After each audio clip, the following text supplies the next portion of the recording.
Hello and welcome to L3 Studios in London for the 2024 ePremier League finals.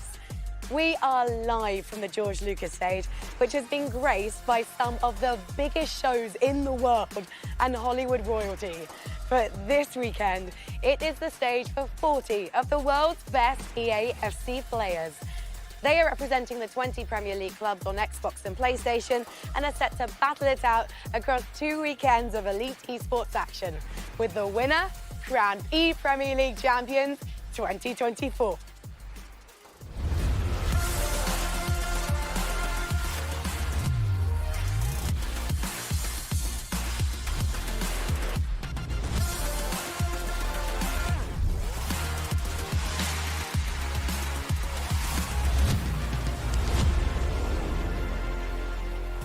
This weekend, it's the group stages with all 20 teams in action across the next 2 days. And not only have we brought together 40 of the best EA Sports FC players on the planet, we're also in the company of some of the finest casters, analysts and experts to guide you through it all. Joining me first on the desk is Ryan Pessoa and Leah Rafael. Lovely to see you here. Leah, you've had a 20-hour journey to come to London. Give or take, yeah. But I'm here. I slept for 24 hours. But I'm here, I'm ready for the action. I hope all the players here heard that and they're going to make the journey worth the while. Ryan Pessoa, you've been here so many times before, especially as a player. Yeah, exactly. I've had experience in the ePremier League, but now on the casting desk with you, and I'm looking forward to it. I am so looking forward to it. This is my first time here. I got so excited, I might have screamed at the top of my lungs when they asked me to be here. And so that has meant that my voice is slightly worse for wear. Could you believe it? I don't normally sound like this, but we're going to power through because we have a great couple of days ahead of us in what is a new format for the EPL. So before we look at our first matchups, here's a quick explainer of how the tournament is going to work.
There's so much history in the ePremier League, and we're about to write a new chapter starting with this weekend, Leah, of just how much has this competition grown?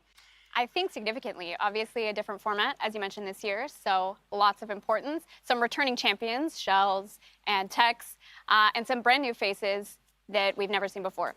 Yeah, it's going to be so interesting to see some players here this weekend make their first ever appearance on a stage in a land. Truly some British talent rising to the top, hopefully, Ryan Pessoa. Yeah, absolutely. As you said, some new faces. So it'll be the first time playing potentially out of their bedrooms, usually playing at home in the comfort of an environment they're used to. So it's going to be difficult for them potentially to get used to this scenario. But it means so much to everyone who is competing this weekend, not just the first-timers, because there is a spot in the E-Champions League on the line that UEFA are holding in May, and, of course, the FC Pro World Championships in June, Leah.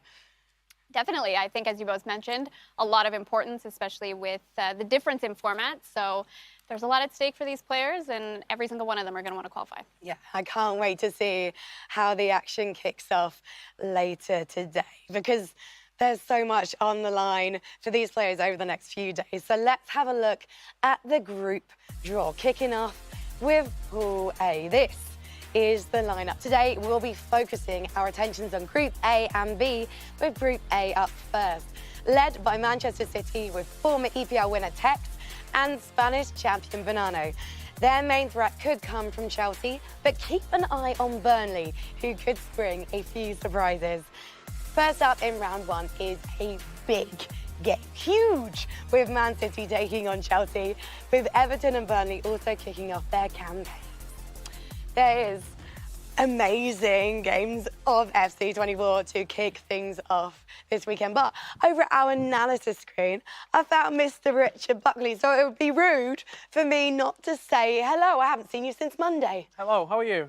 Yeah, I'm good. As I've already said to everyone at home, very excited, maybe a little bit too excited, especially as our first matchup on the A stream is a banger, Richard. It certainly is. I mean, I find it very hard to look past Man City. You've got not only City winning it in 2021 with the club, but also Tekkz, an individual champion. However, it's not gone to plan this season for the two City representatives. And I'm going to not speak too loudly because they're not too far away from me. However, we have to talk about their performances this season in the FC Pro Open. I mean, what, 1 point, I think, combined between the two of them. We can have a look at what Tekkz has been up to this season. This clip was one that I found from Auburn earlier on. And I think for me, both players, you would associate them with being quite cold-blooded in the past, quite cerebral in their approach.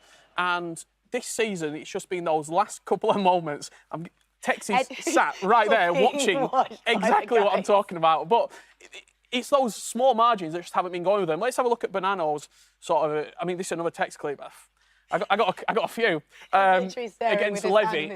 First couple of minutes. Let's have a look at it because it is a game against Levy David, who, if you're not maybe not a big Dutch FC fan, he's unbelievable. He's one of the best players in the world. However, in these 50-50 games, Tekkz would typically come out on top, and the small margins just not quite going with him. If you're playing at home and maybe you've got a few mates round, you're playing some FC, you think you're the better player. You know you're the better player, but that person just beats you. 1-0, 2-1. You're annoyed. You feel as though you should be getting something out of it. We can have a look at Bonanno's clips as well here. The big thing for me, if you look at the time, 85th minute, these are games that he would always win. He'd see them out. He would be in the last 5 minutes in the game and he would win the game in previous years. This year, it's not been going for him. Facu Cohen not only scores this clip right here, Jude Bellingham on the ball, we can see it play out in all its glory because it is a fantastic finish in the end. If we just roll this clip on, it's Carlos Tevez in the end, who we might see over the weekend as well, a fantastic hero. He actually goes on to lose that game in the end, does Bonanno. So for me, Man City, they are a formidable team. They're a formidable outfit. The two of the best players. They're the favourites here to go on not only top their group, but win the tournament in March. However, if this season has shown one thing, just because you're the favourite doesn't always mean you're going to come out on top. But we should clarify about the FC Pro Open. That was the event that kicked off the season and it's still ongoing. The winner, which is going to be crowned on February 3rd, will be getting a spot in the World Championships in June. And only Tekkz and Bonanno, of all the players, all 40 players here, are competing in that event. Bonanno, sadly, has already gone out. But Tekkz has still got Group D to close. And he's definitely going to be trying to build up confidence here this weekend. And actually, he has said that he felt very confident in the qualifiers. In fact, I'm paraphrasing here, but he said it was simple. It was basically nothing but a formality for him. So we're going to see if he can put his controller where his mouth is very soon because we're getting ever closer to kick-off and our first players are already in their seats. But with 40 players competing across the weekend, excitement is building backstage. And that is where we can find Kyle Walker. Now, while you guys are out there with the glitz and glam, with all of the lights, I'm backstage where the real work is happening. Yes, this is the players' warm-up area where you'll see behind me, well, the Man City boys, they're getting ready. They are good to go to kick things off. But all of our players will be here getting nice and warmed up before all of the action. I'm going to try and spot a couple of them, see what they're up to. definitely locked in, though. They're definitely in the zone. They've got water. They've got the all-important hand warmers right here. If you know anything about esports, you'll know they are the most important thing a player can have on the day. They've got the comfy chairs. They've got the perfect monitors. They've got the entire setup right here. And I'm going to grab one player. He doesn't know I'm going to do this, but I'm going to do it. Goal poacher, jump in. Here we go. How are you feeling about the tournament today? Feeling good? Yeah, I'm feeling confident. I'm feeling ready. We play at 7, which is obviously a bit later on, but I'm ready. How do you manage that time before? You've got a few hours. Obviously, you're here in the practice area right now. Are the nerves building up? How do you manage those? Well, I've been at a lot of events, so I don't really get nervous anymore. In my early career, I did, but now just playing calm. Don't play too many games early on because you don't want to get word out. And then, yeah, play practice games near the time. There we are. He's got those hand warmers as well there. I said the most important thing that a player could have are those hand warmers. They're getting ready. The tournament has kicked off. It is in full swing. Everyone is absolutely loving it. But I will say this, the focus is 10 out of 10 right now. The players, they are good to go. And I'll throw it back to you guys. I'm going to say who else I can find. Thank you very much, Kyle Walker. I don't feel ready now because I don't have my hand warmers. So I might have to go and nip off and get myself some because our players are almost ready with their setups. We'll be live with our first game when we return.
Welcome back to the ePremier League Finals 2024.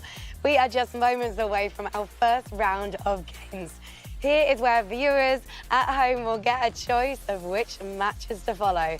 Everton and West Ham fans, you can see your teams by heading across to Stream B on our PLP YouTube channel, where Rich and Leah are waiting to talk you through all the action. Or you can stay with us on our main show, where Manchester City, represented by Bonanno, take on Chelsea and their player Kongai. The players are just about ready to go. And for the first time today, I can say hello to Brandon and Gravison. Hello. Hello. How are you? I'm good, lads. How are you? Did you notice that I called you by your actual proper names today? It was refreshing this week, wasn't it? I prefer it like this. Yeah, I care. BG are your casters today on the A stream. How are you feeling about this opening matchup, though? Do we think Bonanno is going to recover from Group B on Monday of their Super Open because he didn't have the best day? He has to, doesn't he? I mean, look, first time in the Premier League, won the La Liga last year and comes into this tournament with massive expectations. So, yeah, he has to. But what about his competitor, Konkai? Because I actually, a lot of the players here, when I was talking to them in practice yesterday, were saying that he's actually one of the names to beat. Yeah, he's one of the names to beat as well, and I think when you're playing just a leg, anything can happen, especially in this format. So, I mean, obviously Man City are favourites, but we don't have to say they're winning yet. But in terms of this competition here, are you surprised by how many new names are coming? I'm just almost like previewing ahead, even though we've got a match to get underway. So just give me a one-word answer. It's exciting. That was two, but it's fine. As you said, it's exciting. Mistakes can be made, especially by me in this voice. So I'm going to let you guys take us into the Group A action. Thank you very much, Frankie. And yes, welcome back to the Premier League again. It's the big one here in London, but this time it's over 2 different weekends this year. And where else is better to start than with Manchester City, a team that have won this tournament before. It may have been a different roster of players, but you can't argue, Gravison, they've invested well coming into this season, picking up 2 top names in Tekkz and Matthias Bonanno. Yeah, they did invest well. I mean, they're the favourites to win the whole competition. That's for a reason. Matthias Bonanno has been champion in Spain, in Argentina as well, so he just wants to pick his 3rd trophy in national domestic leagues. And obviously, I don't think Tekkz needs a presentation. So, yeah, I mean, they've invested big, and I think they're the favourites to win the whole thing. We are kicking this one off over on the PlayStation first, where Bonanno takes on Konkite.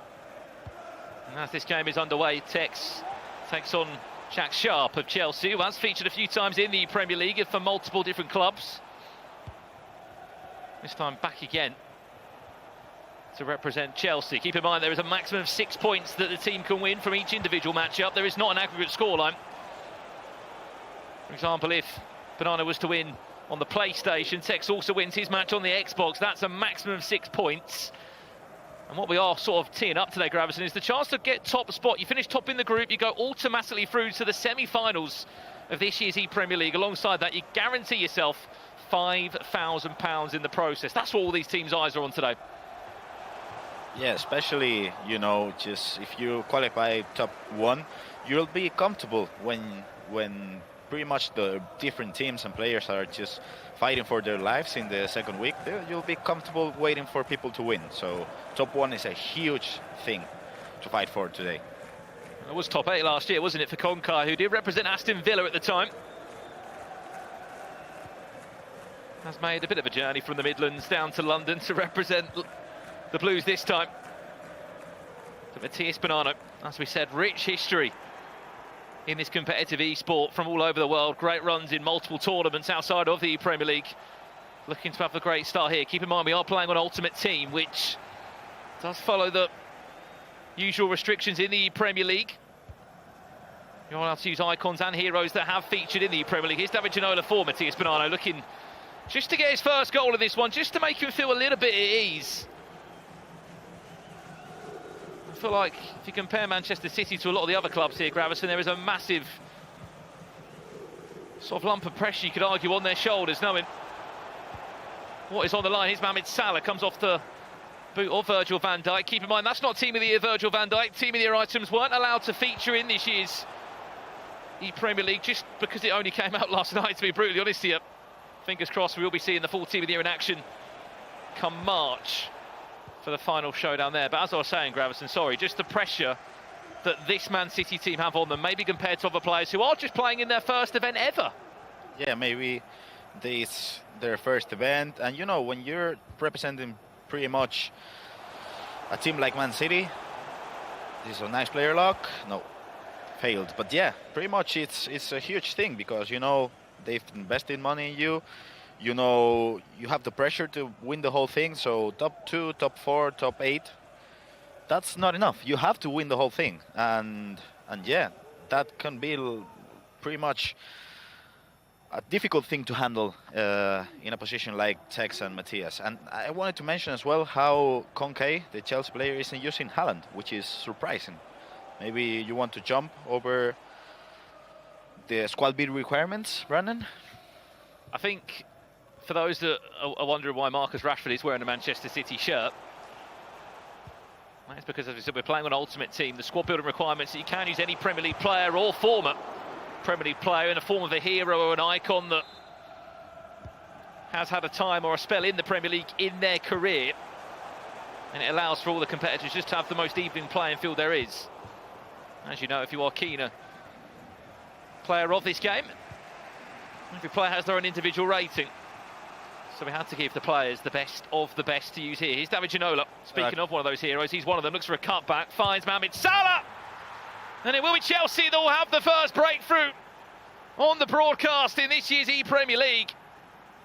And it will be Konka on the PlayStation side that does take the all-important advantage against Manchester City. We'll see it again on the replay now. We spoke about the use of heroes. There's one there, David Ginola, that just laid off to the path of Mohamed Salah. Expect goals from the Egyptian king this weekend. Definitely. That was a poor defense by Matías Bonanno.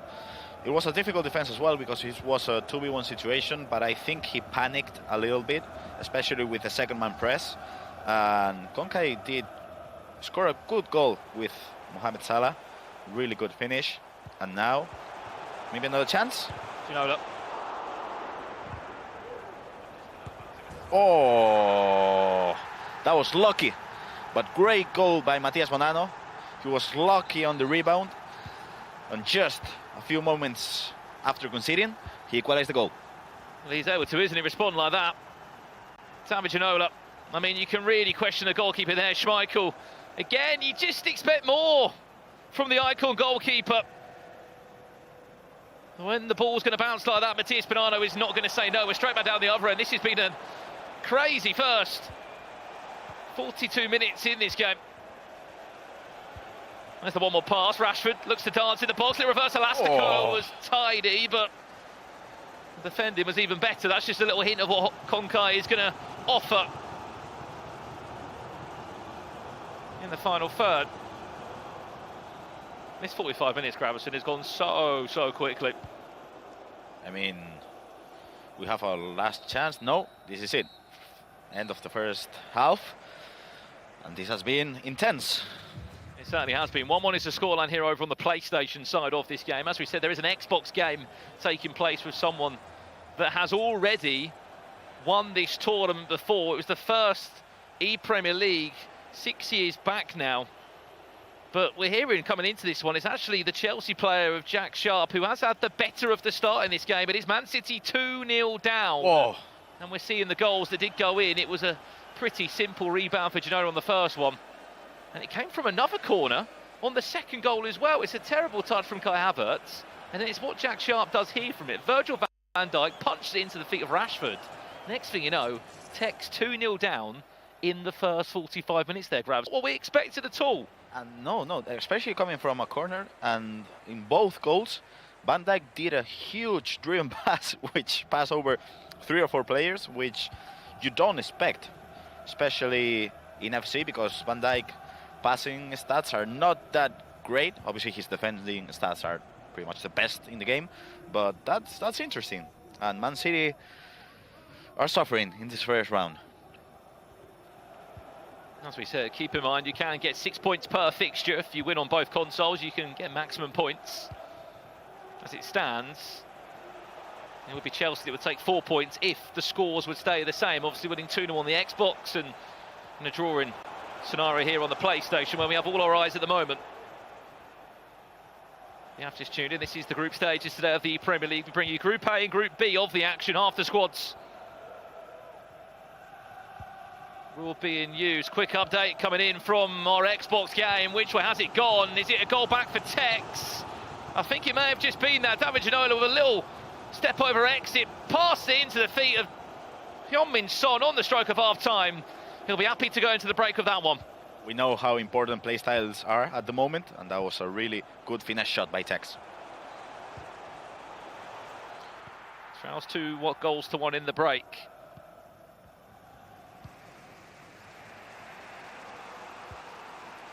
De Bruyne, a massive win.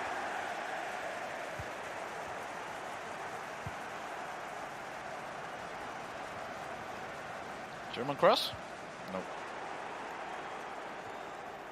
Ivan Perisic, who does come in as a fullback to this team. Says a lot, though, doesn't it, about the play style that we're probably going to expect to see from Bonanno. Haaland's in the team. A lot of people often call him a little bit clunky, but in the air, you can't fault him. He's everywhere, isn't he? He's great for a knockdown. He's great to flick it on. Yeah, especially this is a good chance. No, especially as I mentioned, playstyles are a huge thing now. They've just been implemented in FC24, and Perisic has the aerial plus, the same as Haaland, so that could be a big thing. Willian back to Rashford. Able to find the perfect build-up now. Could be a chance to counter-attack for Chelsea. Nice press. The lead early doors. That's Willian. Oh. With his FC Pro Live item, which, if you are a keen follower of the FC Pro scene this year, you would have seen that a handful of players have been given individual items. There's a reason why it costs, what, nearly 1 million coins? Maybe over that now. Maybe over that, I think. Surely over that. 91 rated, come on. Did get an extra +2, didn't he, with the boost? Based of the performance that he did have in the FC Pro Live campaign. Reece James finds the feet of Roderick.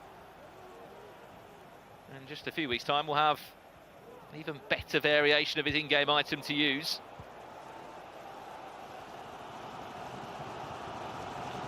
To maybe break away. Keep an eye on that run there. Finds it. Marcus Rashford. This is where he can be dangerous. Haaland just queuing up in the box. We know he's got the aerial. Fred to cause problems. Bonanno building nicely. One more pass. Great block again from Van Dijk. But more updates to come on the Xbox, and it looks like Tekkz is on the hunt to find his second of the game. That makes it 2-2, and then he finds a third from being 2-0 down in 25 minutes. Just setting the tempo once again. It's Heung-min Son who finds his second of the game. Yeah, the driven pass has been on point for Tekkz. 2 driven passes into a striker. First Heung-min Son, and now he's just leading the game. That's what can happen in FC. If you just play well in a couple of chances, you can be winning the match. De Bruyne punches it into Rashford. There's the one more pass. Great turn from Willian. Even better finish. As Manchester City go from potentially 1 point to a maximum of 6 if they can hold out the scoreline in this similar fashion. And it all came from this moment here. The first touch by Willian. Outstanding. Again, the driven pass from the midfield to a striker, and that first touch, he expected the defender to go down. He went up, and maybe that was an easy finish by Willian. So really great play by both Matthias and Tekkz, both against the ropes, and both did huge things on the second half to go with to score a few goals.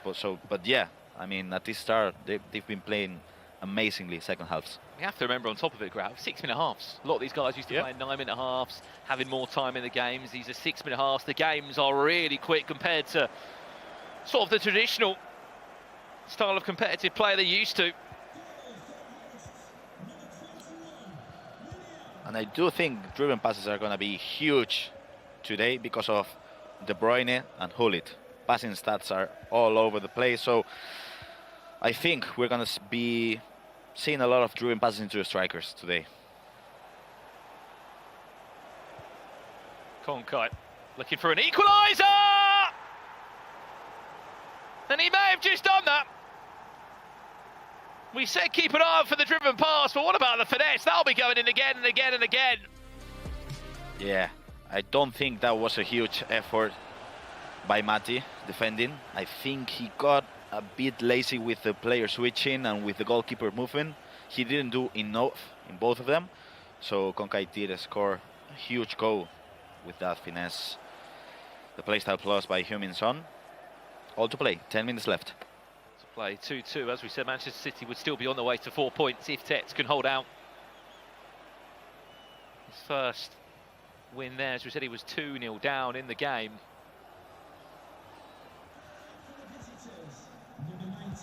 And in corners and set pieces are a huge thing.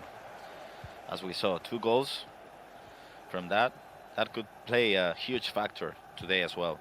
Oh, I think there may have just been a potential penalty in the other game. We'll give it to you as soon as we can. Kieran Trippier Fresh off the bench, finds Henry. Great little feed there. There's the cutback. It's on a play for Haaland. Easy pickings for the Manchester City man. And once again, the tables turn. And I gotta tell you again, poor defending. He trusted a little bit too much into the second man press by Van Dijk there. That wasn't enough. The cutback, the extra pass. Haaland is not gonna miss that shot. Never, never, never. So yeah, huge goal by Matías Bonanno. And I mean, we're seeing some crazy attacks by the byline in this few. Well, always, a lot of the general community will sit and say, oh, you know, we'll talk about that in a second. There's an update over here first and foremost. It's 3-3 in this game. Chelsea pull a goal back. Then there's a penalty shout as Vieira goes into the book. You can understand the frustration there. Haaland steps up from the spot. He does find the back of the net. The latest in that game now, 12 minutes on the clock. It is Manchester City 4, Chelsea 3. Remember, that's on the Xbox. This game over on the PlayStation, it's 3-2 to Man City also. They're on their way to 6 points. But what we're saying was, Gravison, is that a lot of people that maybe watch FC events or top flight players will see that a lot of goals do come from necessarily a cutback, they call it, but it's just so successful for these players and so effective. It is effective. And as you pointed out, it's effective for pros, and it's effective as well for people playing at home. Cutbacks are a huge thing in the meta this year, so you have to be on point. Carlos Tevez. Is this it? Henry, does he fancy the shot? Bonanno steer off the post. He worked it so well. Last chance.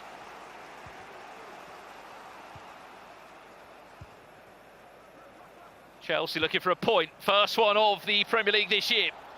Has to come from this attack now. Haaland. Last kick of the game.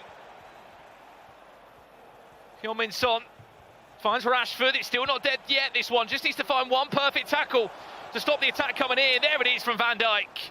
Haaland back defending. And it will be Manchester City to pick up 3 points on one side of the console.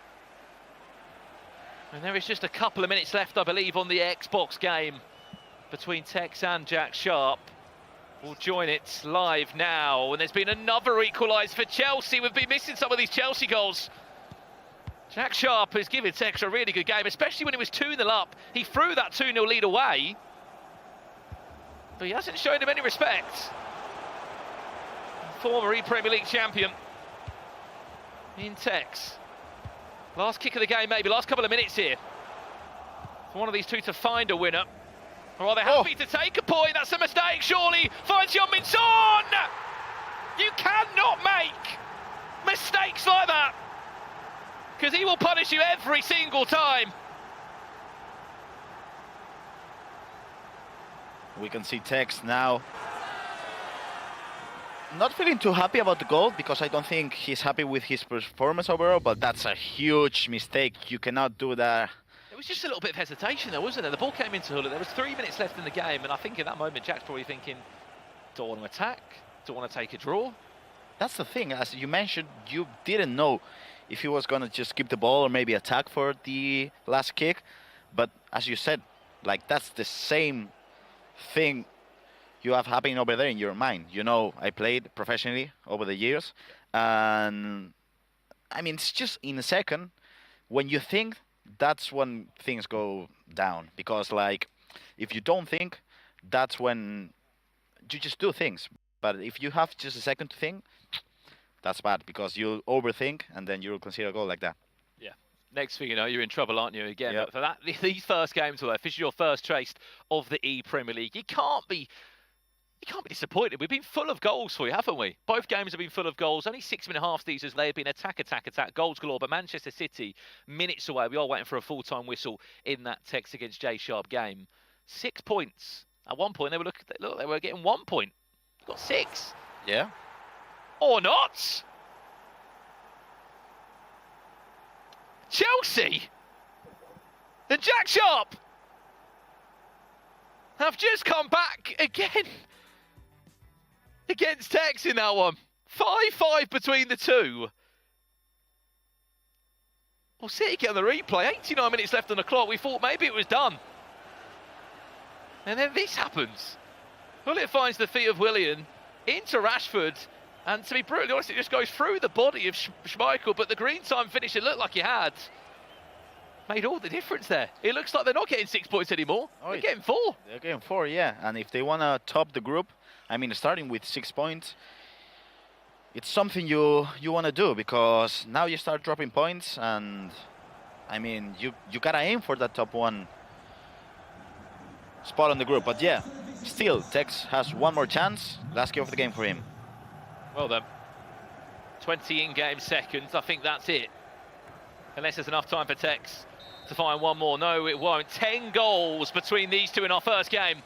But it won't be a winning start for the Xbox representative of Manchester City, former Premier League winner, as he stopped by Jay Sharp in the 89th minute. That game had so much in it. Chelsea took the lead up by 2-0, then it went back the other way, and it's just gone up and down. No one knew which way that game was going to go, but Manchester City are top of this Group A. Still on 4 points, they're still unbeaten, and regardless of it, I think looking across some of the games they're playing today, that might be one more of the difficult fixtures they'll have. Yeah, probably. I mean, Man City against Chelsea is always going to be a tough match, and I do think, just like in football, when you're playing at home, you want to win, and away, you want to at least draw. So if you're getting 4 points, that's good.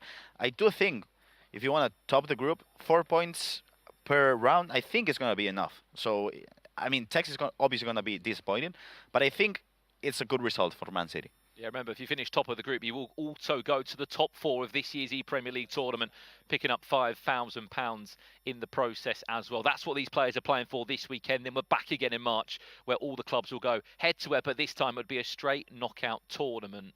And we are hearing that Tekkz is happy to speak to Carl Walker now off the back of that 5-5 draw against Chelsea. He must be, I don't know how he's feeling, Carl. Well, we'll find out, Brandon. Thank you so much. Yeah, it's a very busy area right here on the floor. Tekkz, not always the best to come and talk to you, especially after a game like that, but there was 10 goals. Both of you still unbeaten, 4 points in total. How are you feeling after that performance there?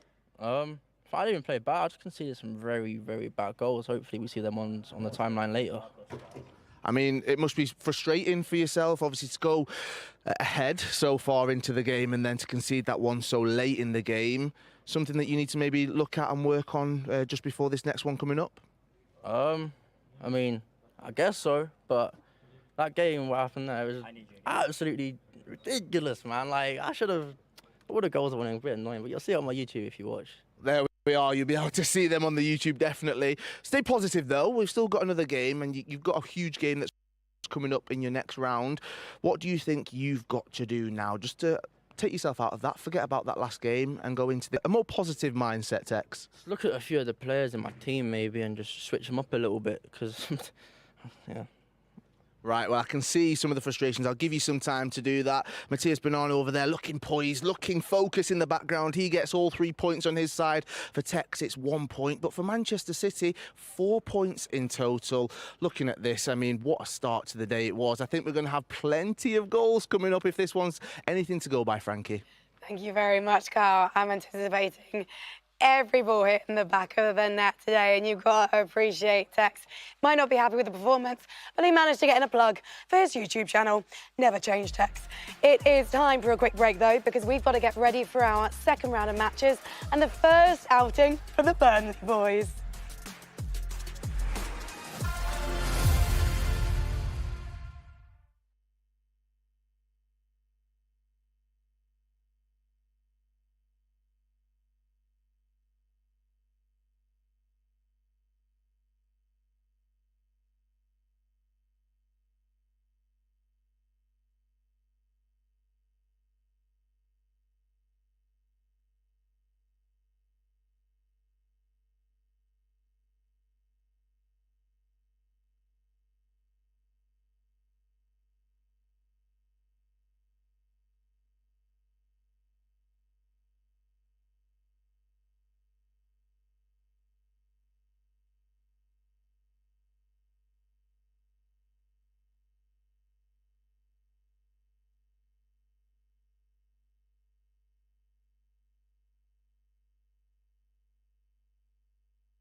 Welcome back to the ePremier League 2024 finals. I'm Frankie Ward and I'm joined by Richard Buckley to talk through what happened in round one. And if you missed the action, Man City have managed to pick themselves up 4 points, 3 of those thanks to Bonanno taking his victory over Konkai. But unfortunately, Tekkz a little bit more disappointed by that 5-5 draw against Jay Sharp, Richard. Yeah, and I think you can just see the frustration.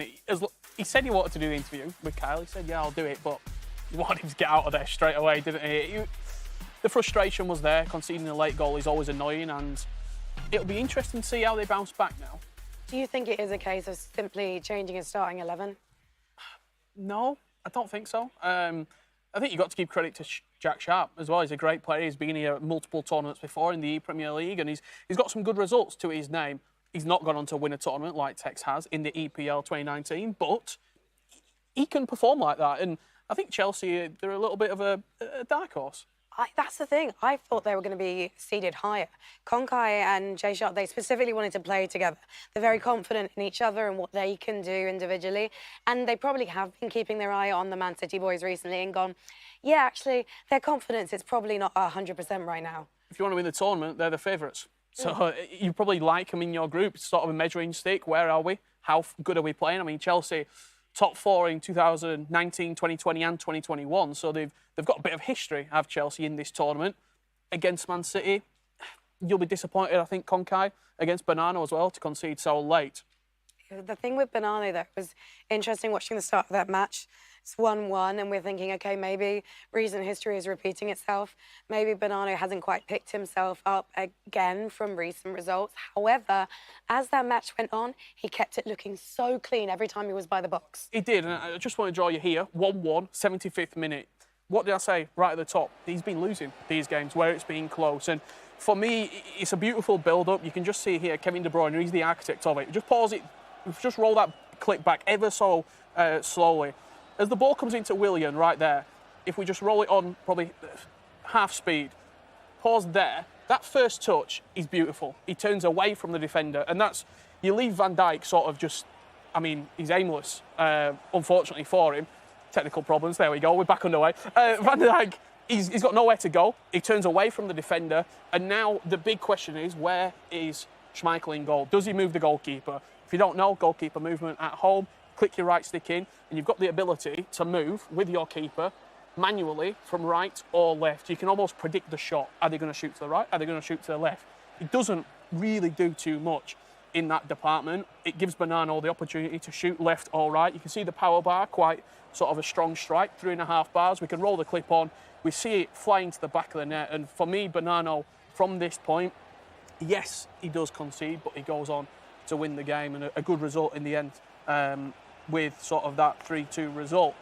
Will they continue to build on this? That is a question. And how will Konkai bounce back? Yeah, I want to see how both of these teams bounce back. And Chelsea, well, it'll be interesting to see how they do if they can keep this momentum up going forward. They might only have 1 point to their name, but to be able to take on Tekkz so successfully is definitely going to be giving them a little bit of energy as well. Meanwhile, though, on Stream B, we had this match against Everton and West Ham. Now, I didn't get to watch this action, but Everton won 2-1 on PlayStation. Meanwhile, West Ham won 4-3 on Xbox, Richard. Yeah, they certainly did, and I think for West Ham, very sort of, they're a solid team. I think with Brigami and JRK, it's the untapped potential. We can see this goal here coming in from Everton. I think for Everton in this group, you look at them and you think, what are they going to give us? You've got 2 players in that team where you're not really expecting too much. It's 2 players that, it's the beauty of the ePremier League, really. You come in, you're not particularly a professional player, you're good at the game, but you're not sort of, it's not your main job like it is for a City. And you can come here stress-free, shall we say, as people have done in the past in this exact tournament, and pick up good results. And I think that is one of the real sort of selling points of this tournament. And in the case of Jakeman as well, you've got someone who's playing for the badge. Oh, that's 100%. the phrase I learned from Byeface recently. He's an Everton lifer, and he's so proud to be playing for this team. So I can't wait to see if that gives him a little bit of something extra in his arsenal when he's playing. Let's take a look at the Group A table, though, and just see where the scores are at so far. Man City at the top there. I need granny glasses on, but I believe that is West Ham's just underneath them. So West Ham and Everton, 3 points each. And ignore Burnley at the bottom below Chelsea, because Burnley haven't even played yet. Just ignore the 0 points. It doesn't count. But can they change that in round 2? It's going to be difficult because they are going to be playing Man City, Richard Buckley. Yeah, they certainly are. I think in real life this was called the Vincent Kompany derby. Obviously now the gaffer at Burnley. I imagine he's going to be in the teams as well at centre-back, up against City. They'll be looking to bounce back. It's going to be a really good game. I'm looking forward to it. I'm looking forward to seeing what Burnley can bring to Group A. And Coulson, hasn't he been playing for Burnley for like 5 years? He is. He lives and breathes Burnley Football Club. Does Brad Colston. He's probably signed to them like the Man City boys are signed as esports players. Yeah. So he hasn't always made this point of the competition for ePremier League. Sorry, guys, I clearly need a cup of tea. But he hasn't always made it here, but he's always tried. Yeah, certainly. I mean, I think Burnley, they've never got out the groups, if my sort of knowledge is correct. However, this year, I think the quality that they've got in that team with the 2 players, I expect them to have a really good ePremier League.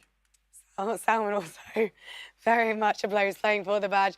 And once again, it is time to choose which fixtures you guys want to watch. So head over to Stream B for Chelsea versus West Ham, or here on our main stream, we're going to be featuring Burnley versus Manchester City.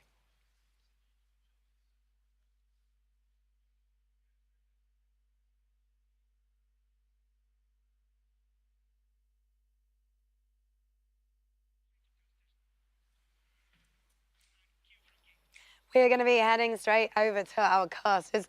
Brandon is standing by. He's not actually joined by Gravison, so I'm actually going to have a cheeky run over. Oh no, I'm being followed by Richard Buckley. Does that mean you're commentating and I'm being fired? Okay, good. I needed to rest my voice anyway. It's fine. I'll be honest, I was here on my own. I was thinking, does anyone fancy this to me? I mean, it's round 2.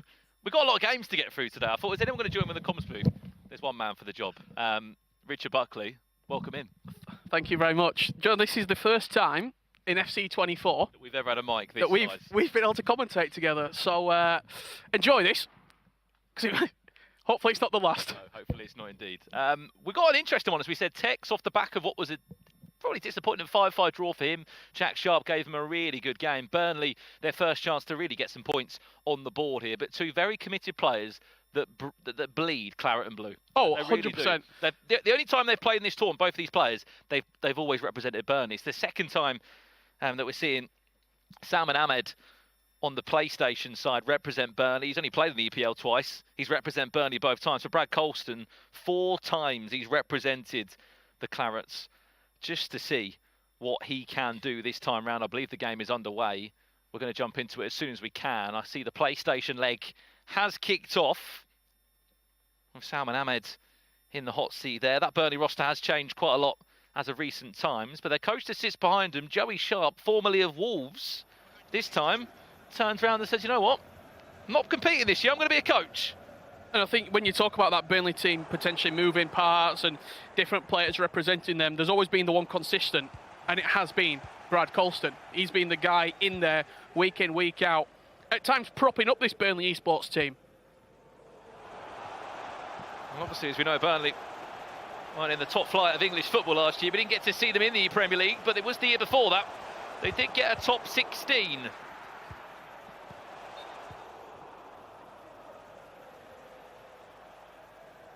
Bonanno off the back of his first win in the Premier League. Massive milestone that, Richard. You've got to remember, if you don't know the story of Matías Bonanno, originally from Buenos Aires in Argentina, moved over to Europe to follow and pursue this career in competitive gaming. Lived in Madrid for a period of time, won the National League over there. Now said, you know what, I want a new challenge. He came to Manchester City, and now he's playing in the Premier League. I think when you look at Bonanno's ability and what he's done outside of it, maybe England or Spain or Argentina, on a global level, when we talk about FC24 and previous iterations, he has been splendid. Just as you see him starting as he means to go on. It was a victory in the first game, and Erling Haaland once again scoring goals in a City kit, as it just seems a bit normal now, doesn't it? You get the plus 1% shot accuracy, don't you? Well, I don't know if that's not fact. From an Erling Haaland. Well, that's the replay of the goal again. I'm used to seeing Haaland being the player that knocks it down there, but this time it came from the right to the left. It was the one more from Willian into the path of Haaland. And as we jump back over to this one now, it's Tekkz in action up against Brad Colston. And what we've sort of taken from that first game, Richard, is there's a couple of EPL veterans, you could argue, in this competition that aren't afraid to go and give someone of Tekkz's quality a big game! Or not! Hyun-Min Song is in the air, he's flying around. What a way to kick off the game! We often have an EPL hero a lot of years, whether it's in previous iterations, maybe a David Ginola, maybe a Patrick Vieira in the middle of the pitch. This year, Son is going to score, I'm going to go out on a limb, 70% of the goals you're going to see. He's just the right place at the right time. He's got the play styles that are super meta. If you're unfamiliar with that phrase, the most effective tactic available, the easiest way to get the result that you want. If it's a player like Son who's got finesse shot plus, you stick him out wide, you can whip it in the top corner. You're always looking at this level to play the highest percentage chance of scoring. That's not shooting from there with Cantona. It's working a better opportunity, playing passes, looking to get into areas where you can really punish your opponent. You might only get 3 or 4 opportunities in a game to score a goal. One of the newer names that has fallen into some of these teams this year is Kai Havertz. Keep in mind that we are playing an ultimate team. All the competitors here at the ePremier League have got the ability to choose any Premier League player to fit into their team, as Hyun-Min Song looked to find his second of the game. It was a time green finish. I don't know what a time green means. It basically gives you the best chance of scoring a goal.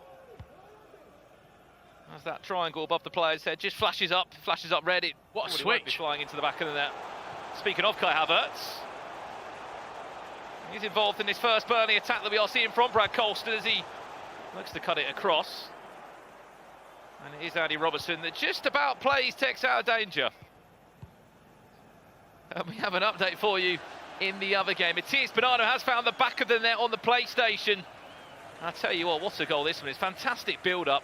Finds the feet of Erling Haaland for the first one there. And it looks as if...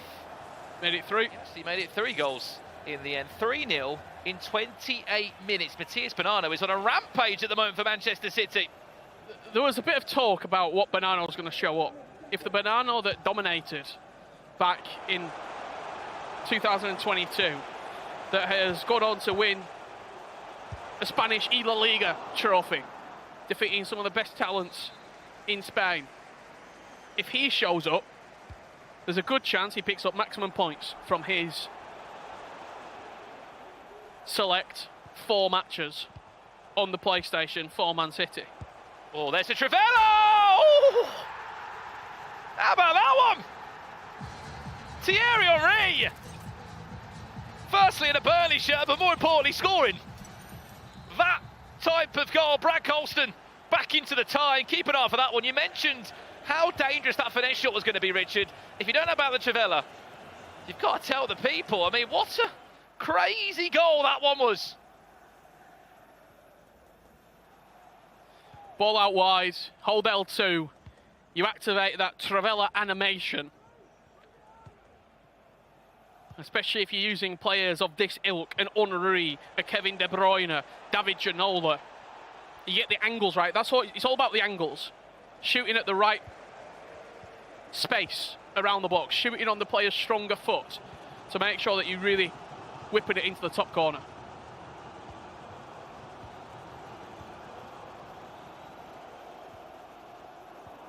Well, 1-1 over here. Has been the quieter of the 2 games. This is Tekkz against Brad Colston in the Xbox match so far. Tekkz yet to find his first win. Maybe teaser Trivela there. Hullet tries to bundle his way through. Needs the help of Varane in the end. Just to stand in the way. We are starting to see, though,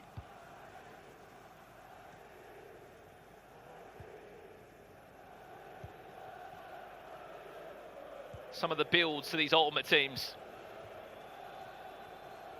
that you will come to expect, although there's players that have the chance of using any player from the Premier League, an icon or a hero that has featured in the Premier League.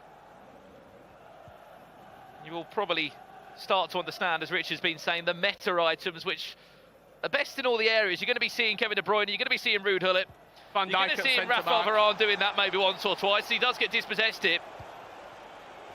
There's Haaland looking for a develop to go 2, and I'm still Haaland on it, just bodying his way around the box. As you were saying as well, Rich, I mean, we're not seeing them today, but when we come back in March, Team of the Years will be sprinkled into these teams. They're going to be very, very good items, I have to say. Obviously, we saw Haaland released last night. You packed any yet? You got your hands on any Team of the Year items? I haven't opened a single pack yet. You're waiting. But you got one. I did. I opened the 700k pack on my phone. Opened it this morning in the hotel room, and managed to get my hands on Smith. So I think our very own Ryan Pessoa also packed Smith as well. So might be something in the water here at the Premier League. Well, Snow at home. You've been enjoying Team of the Year so far. As we move into half time, it is 1-1 over on our Xbox game. If we can quickly pop in. Just having a look over at the West Ham Chelsea matchup. Next door to the PlayStation over here, 3-1. It currently stands. Matías Bonanno is in pole position at the moment. Did concede. It was Salman Ahmed of Burnley who has found 1 goal back, but as it stands, we could be looking at Matías Bonanno 6 points from 6. I think it's a tough position as well when you've been off the first game to then come in and be going into a match against someone who is the levels that Bonanno is. Especially when he's, you know, free firing. He's playing well. Yeah. On form. Cannot forget, runner-up of the Champions League a couple of years back too. Amongst all his accolades, there's Henry. Burnley unable to find the extra pass. Ginola does get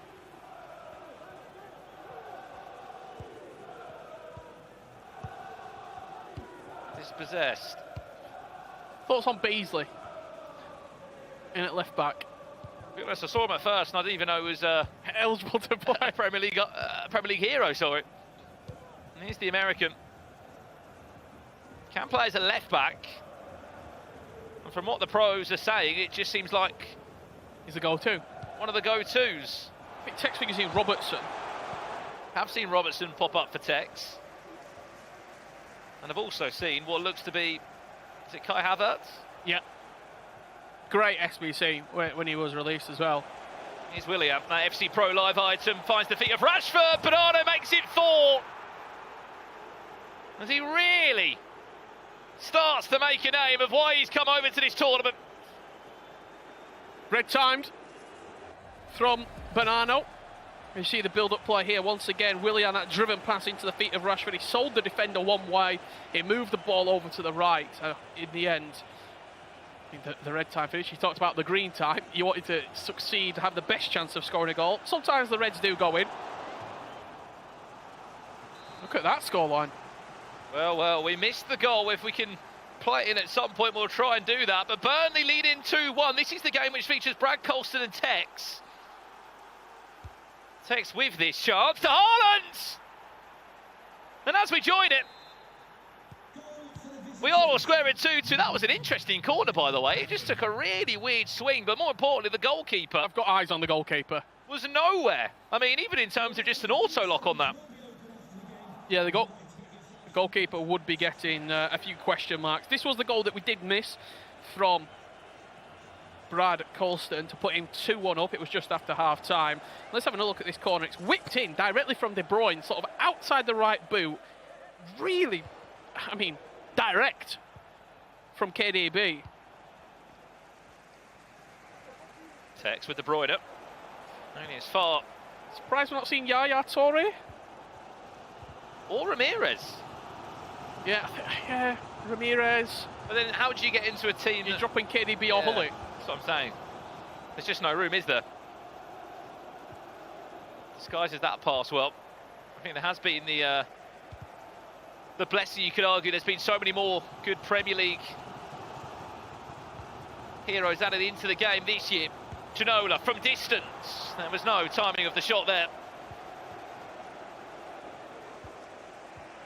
2-2 the score. Pause coming in from Burnley.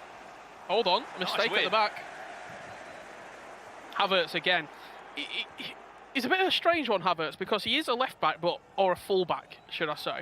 But he's got the stats of sort of like a box-to-box 8 centre mid that can get forward, can attack for you a little bit. Here he is now. Gullit! Huge save from Schmeichel. Time Green somehow kept it out. There's just been a few moments, Richard, on these fullbacks especially, and everyone other than Virgil van Dijk in this back line, where there's just been some really questionable touches. Yeah. They haven't been strong. Well, sometimes a question mark about, as the ball rolls into the back of the net there, 5-1 from Bonanno. There's sometimes a question mark of a position in the ePremier League, because we're only allowed to use Premier League items that have either played in the Prem as an icon or a hero, or are currently in the league right now. And sometimes it might be a fullback or a centre mid, or, I mean, in previous years before Ginola came in, it was a striker, like a really top tier end game striker. I think right now it probably is a fullback. I mean, the Trippier at right back, yes, he's good. Kyle Walker, Evo's obviously not eligible here. So I really do think there is a little bit of a hole where, yes, we've not had a Trent Alexander-Arnold special item. Haaland makes it 6. Stop. Matthias Bonanno. I mean, it's a shame you're not an analysis here, Richard, because look at this. Building, cooking. Every time, left hand goes up, fist bump, back down. Back to business. This one's a bit more interesting. To this one, as you said, Tekkz is potentially on his way to 2 back-to-back draws. His teammate Matthias Bonanno is 2 from 2 by the looks of it. 6 points from a possible 6. You have to keep in mind that all 20 Premier League clubs will be going to the Premier League finals in late March. But there is a chance today that you could, the group, you go straight into the semi-finals, or quarter-finals, I should say, in the top 4. Guaranteed £5,000 as well.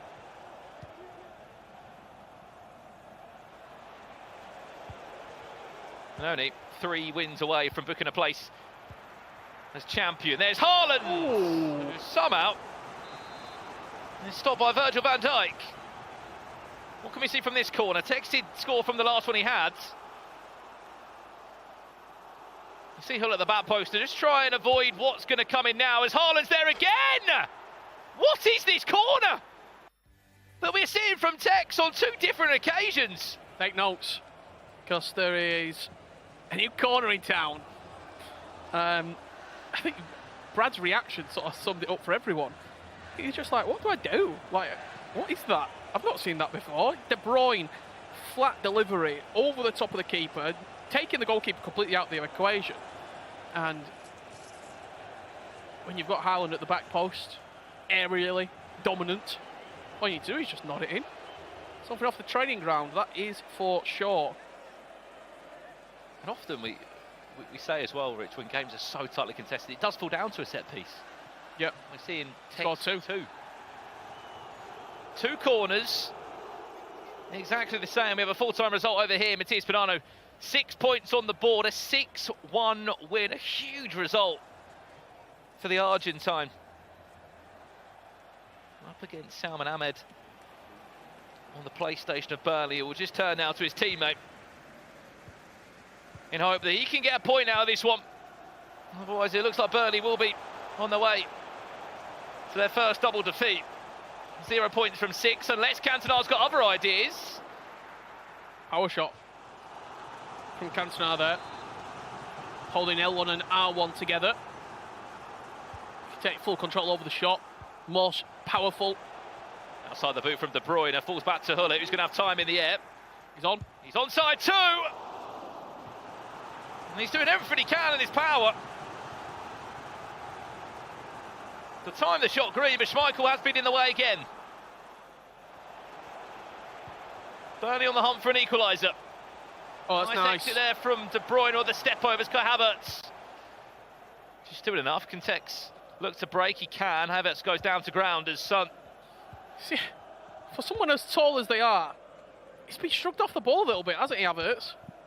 Offensively and defensively. It's just been a few moments, Richard, along the back line where there has been question marks on definitely the fullbacks.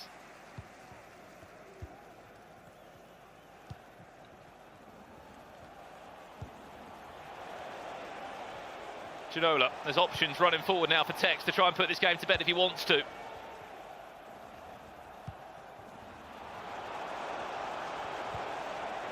Should go for a corner or not, just about keeps it in. What's Haaland doing back there defensively? De Bruyne, that's clever from Tekkz. Oh! Take note. Unbelievable pass there, just finding Haaland again at the back post. It's 3 from the Norwegian striker. And it looks like Tekkz is on his way to pick up his first 3 points in the Premier League.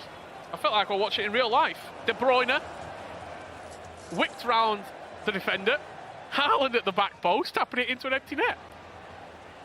Replace Haaland with Oscar Bob, and you've got a replication of the 3-2 winning goal against Newcastle.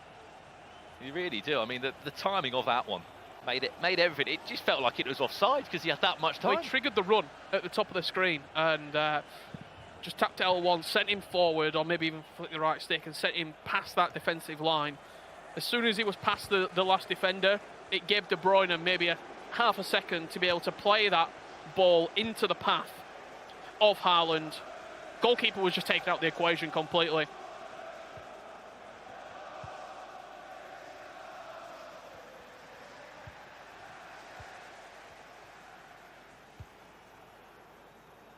Last minute, as Manchester City look to find their way to a very impressive 11 points. 10 points on the board, sorry.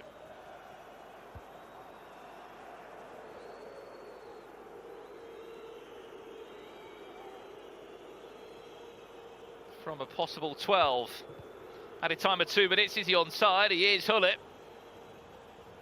Burnley will be bottom of Group A on 0 points from their first game. It is one of the more difficult fixtures that we'll have to come up against. We've played the added time. Full-time result, please. And there it is, Tekkz finds winning ways in the Premier League. It took him to his second game. And there's a cheeky smile between him and his teammate as they sit top of this Group A. That's their goal by the end of play today, to give themselves that fast-track ticket to the top 8. Fast track, straight to the quarter-finals. You're 2 wins away, realistically, from an E-Champions League. You win the quarters, you win the semis, you're in the E-Champions League, and that's a huge, huge motivation. And winning the E-Premier League is the real only goal, the one set-out motivation for this City team. They're favourites among the players, the favourites amongst us, and the favourites amongst you at home, I would imagine, to go on and lift it. They've got to get through the groups in first to sort of, they don't have to, but it's much easier. Yep. And they've got to show the level that they can show. And right now, they're pushing the ball forward. And they're going to a break now as well, which is perfect for them. You know, 10 points, as we said, out of 12. They're looking good. They're top of the group. Speaking of breaks, we're going to go and do the same now. 2 games done in Group A of the Premier League. We've got more when we come back with analysis as well from Frankie and Ryan. Live from London. Don't go anywhere. We'll be back in a few minutes.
welcome back to the ePremier League finals. My name is Frankie Ward. I'm delighted to be joined by veteran Ryan Pessoa to talk through the round 2 action. And that was a very different look for Tekkz, Ryan. Yeah, it's fair to say there were a lot of goals, not just with Tekkz, but of course his teammate in Matthias Bonanno, who I think has sort of set his statement out to the rest of the competitors that he means business from that round. He's quiet, he's clinical, he's deadly, and he just won 6-1.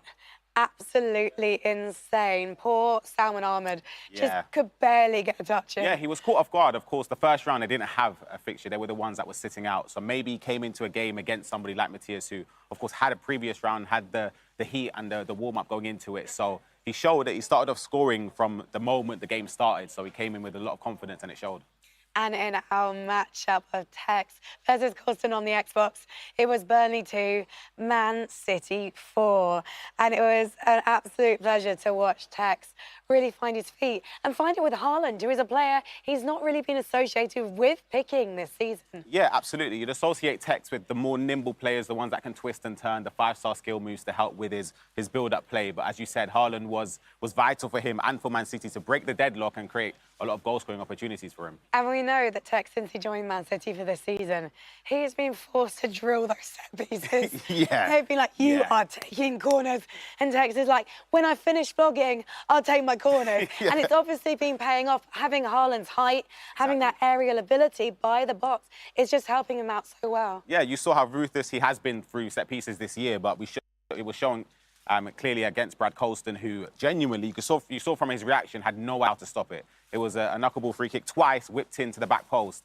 And yeah, 2 fantastic goals for Tekkz, just to help him just gain more confidence in the game, put him in an advantageous position, and just to see out the game. A dangerous position for the rest of their Group A competitors. Over on the B stream, though, we did have Chelsea versus West Ham, and both our Xbox and PlayStation matchups were 1-1 apiece. So clearly a bit of a stalemate. The rest of Group A, and maybe quite even competition. Really, people are looking at Man City and Chelsea, so the pressure's on their shoulders. Absolutely. I think if you're City, you're delighted with the other results. Of course, you'd want the points to be shared as much as possible, just so you could pull away from the pack, So I believe Tekkz and Matthias 10 points out of a possible 12, whereas the closest to them, I believe, would be on 4 points still. So that is still some margin going into it. And they sit out this round, so they still have the safety blanket of the remaining 2 fixtures to get some more points. While we're here, we should probably actually remind people, if you haven't watched an ePremier League before, you might be a little bit confused, because you're tuning in, you're just like, why is Son playing in a Chelsea jersey? He plays for Spurs. We are going to see our Spurs representatives playing later on this weekend.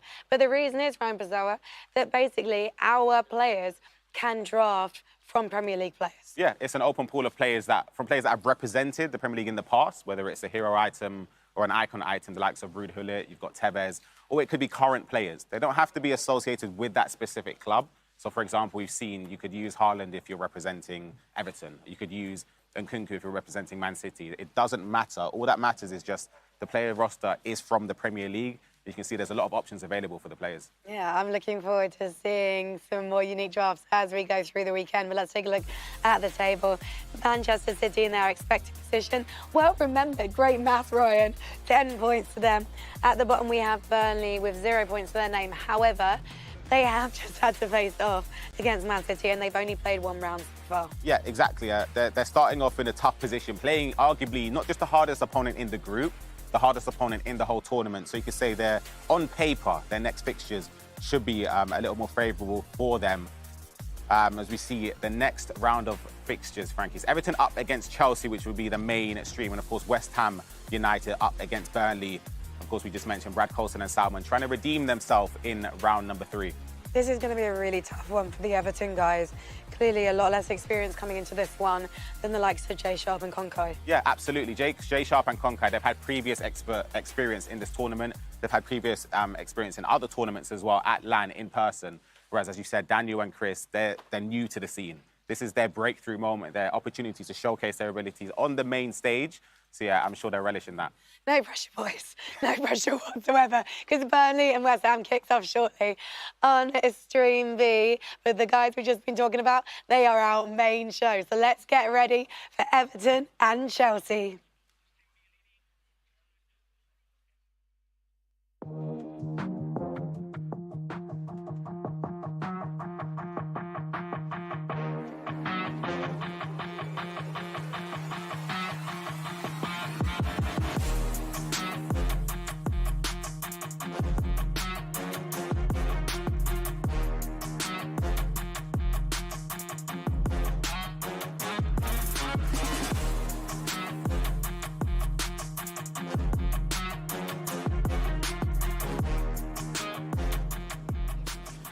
only does the Premier League throw up some, shall we say, unfamiliar duos in the playing category, we've been reassembled back on the commentary booth. It's been a while. It feels good to be back. A year, maybe? Could even be longer than that. I feel like it's been a lot longer than that. But yeah, it's good to be alongside you for this game. Round 3, Rich. Yeah, I'm really looking forward to it. I mean, with City stepping out of this game, I think it gives us an opportunity to look at the rest of the pack, the chasing pack, shall we say, as well. And for me, I've got my eyes on West Ham. 6 points for them really put them sort of in the positions, jostling. They play City in their last game as well in round 4.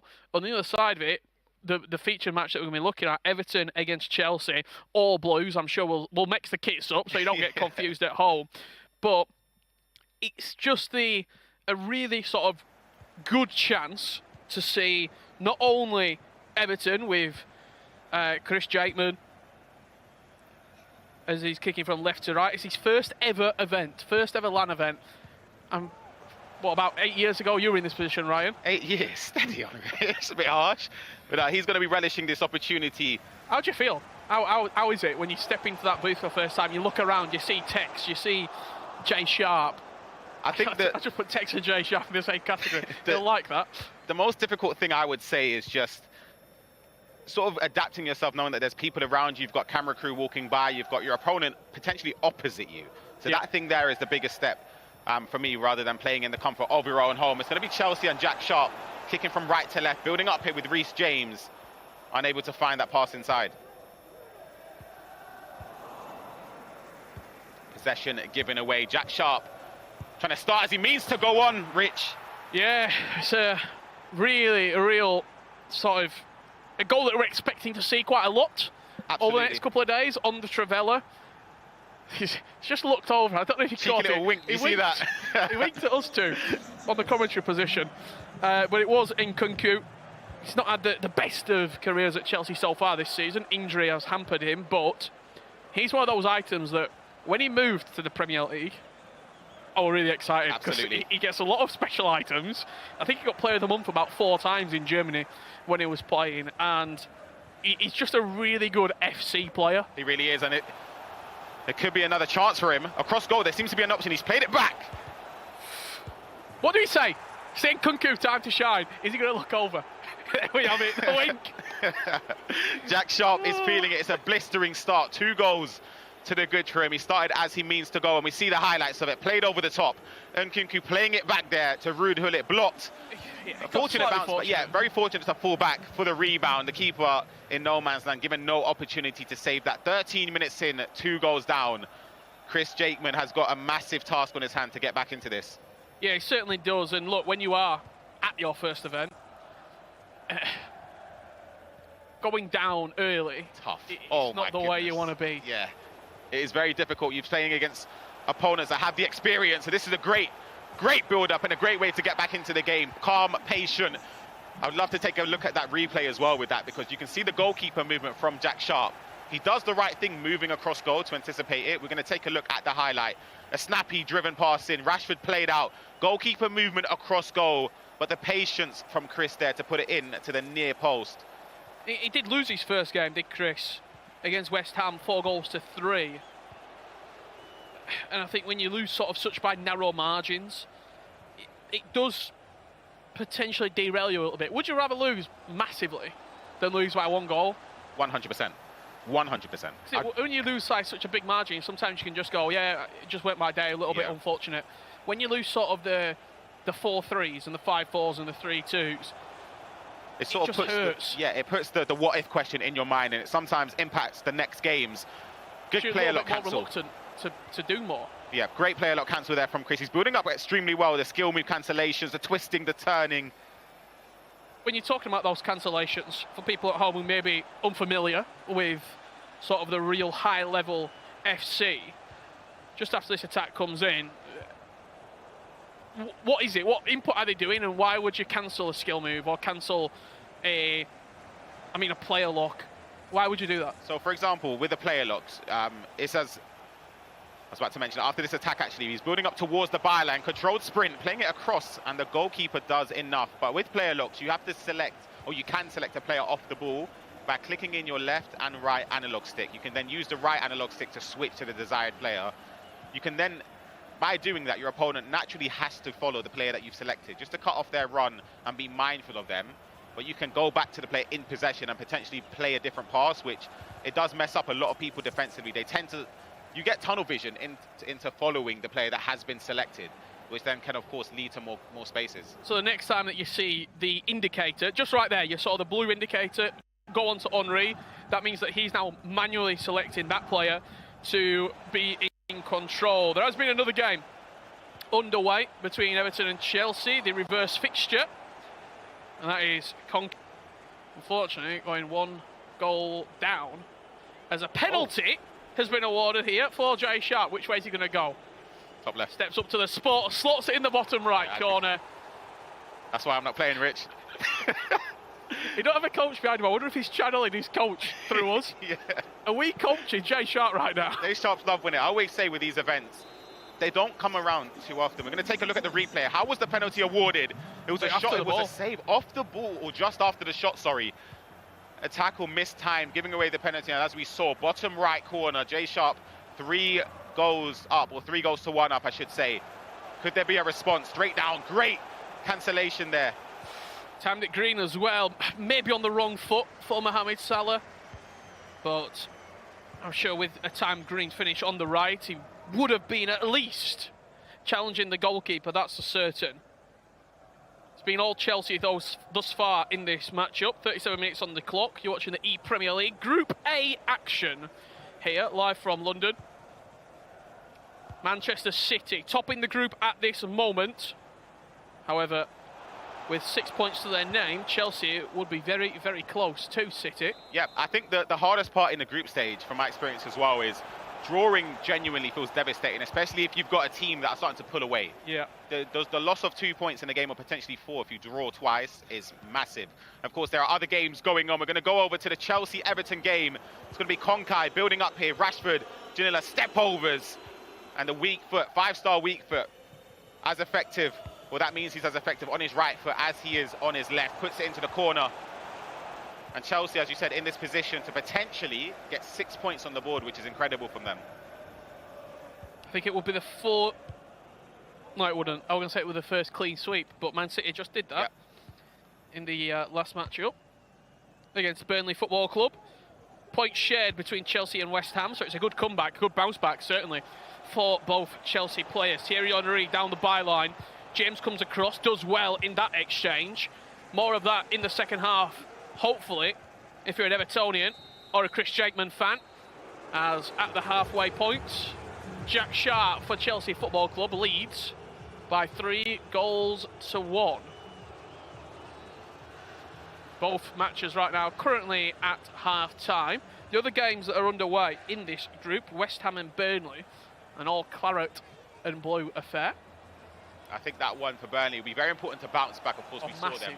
Yeah, they need some points on the board. They were, well, we can say in the Matthias game, it was a dismantling. It was, for me, one of the best I've seen Matthias this year, coming off of previous results. I think he sort of needed that for the confidence boost. I think that would do wonders for him. Do you know when he's played in the Premier Leagues in the past? Do you often sometimes think, I mean, in this group, right, you've got Tekkz and Matthias. Is there that thought in your mind? And I'm sure there isn't, because you are in your prime. You're one of the best players in the UK, and not only that, but in the world as well. But is there just that underlying thought of sort of a free hit this? It's tough to say. It depends on the position you're coming into it. If it's your first event, sometimes you have that mindset, but you can also look at it the other way. You have a clean slate. An opportunity, yeah, it's a moment. Huge opportunity to make a name for yourself, and of course, they're less likely to have footage of you beforehand. Whereas you can watch them at ease. We see the step over there. Jack Sharp couldn't get into the box. Good defending from Chris. And do you know what? They've probably looked in the last couple of weeks and thought, Bonanno's not playing well. I can have him. And then he's coming out. And, I mean, he's on course. He's won both of his games so far. 6 points from 6 for the Argentine. As we're back underway, Chris Jakeman and Jay Sharp. It's Jack Sharp for Chelsea, as you can see in the bottom left corner right there, leading 3 goals to 1. A lot of these switches to play, you're watching at home, why would you switch the play so much? What is it? Why are we constantly looking to go from right back to left back or left back to right attacking mid? What's the thought behind that? With the way players have their setup in formations, players tend to use the 4-3-2-1, and with their tactical variation of that, they usually have the left back on balance, which means they're going to be higher up, as you can see. Just like Havertz. You create overloads, you create the options to go forward and create chances like this. That's got to be, and it is a penalty. Second penalty given away by Chris. Jack Sharp, he's ready. I'm going to guess he's going to go down the middle. No, same Same corner side, again. Same side again. Off to the right. It's a shake of the head from Chris. He's not happy with that giving away. Another penalty. Jay Sharp is happy. He's gesturing over to us. He is. I think he was saying, why don't you come and sit next to me? I'm commentating. Yeah. No, he's loving it. I think that's the key, to enjoy the moments at these events. We're going to go over to the other game live at this moment in time. Is, of course, Konkai up against Daniel Zanieri. Daniel Zanieri, full-time in IT. Yep. We talked earlier about sort of the ePremier League. It throws up names, it throws up opportunities. Travella. Whew. You might fancy yourself as a keen FC player. You've been playing for a few years and you see it come up, you see your team in the running and think, you know what? Yeah, I can beat all my mates. I'll have a go at this. You then find yourself live in a studio surrounded by some of the best players in the United Kingdom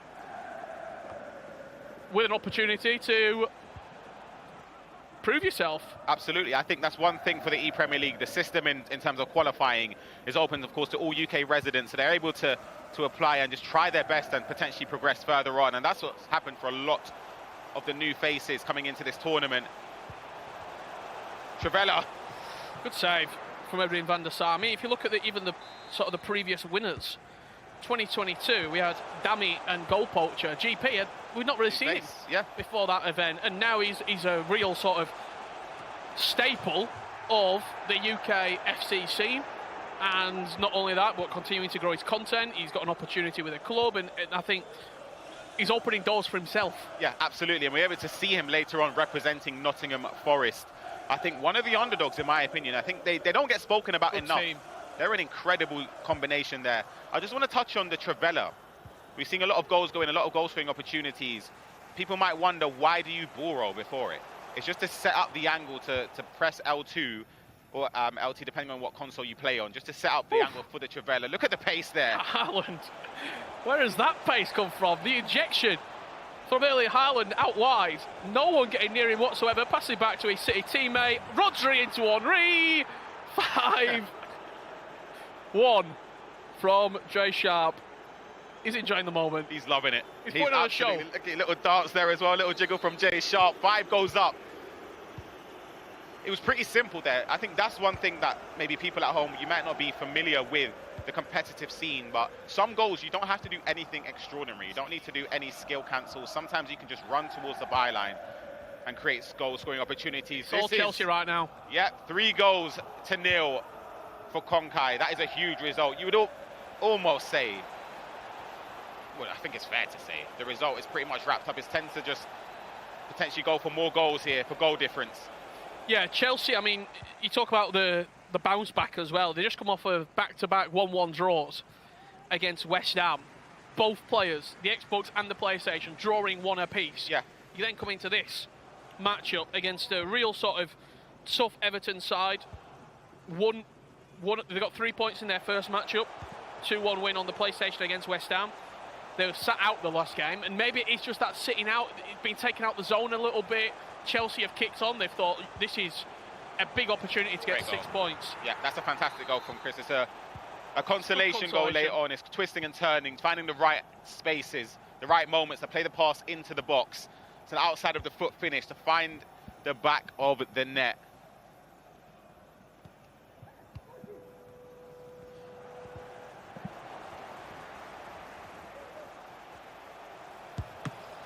Good save from Van der Sar at the near post. Gives an opportunity at half time, in the pause. But we got 7 minutes to go, there or thereabouts. Yep. You have the other match underway as well. We can bring you that full-time result. Or you can watch it live right now on the B stream. The Chelsea and Everton game on the other console. A consolation, a couple of consolation goals there for Zanieri and Chris Jakeman, but I think it will simply just be that. What you made of this group? We've 3 games underway so far. We've got 2 left to play. Are you surprised by anything you've seen? It's hard to say because I would have definitely anticipated just off the inside of the post there. I'd anticipated City doing as well as they have done. I think it's clear to say they are favourites coming into this tournament and in this group. Hold on, good save again.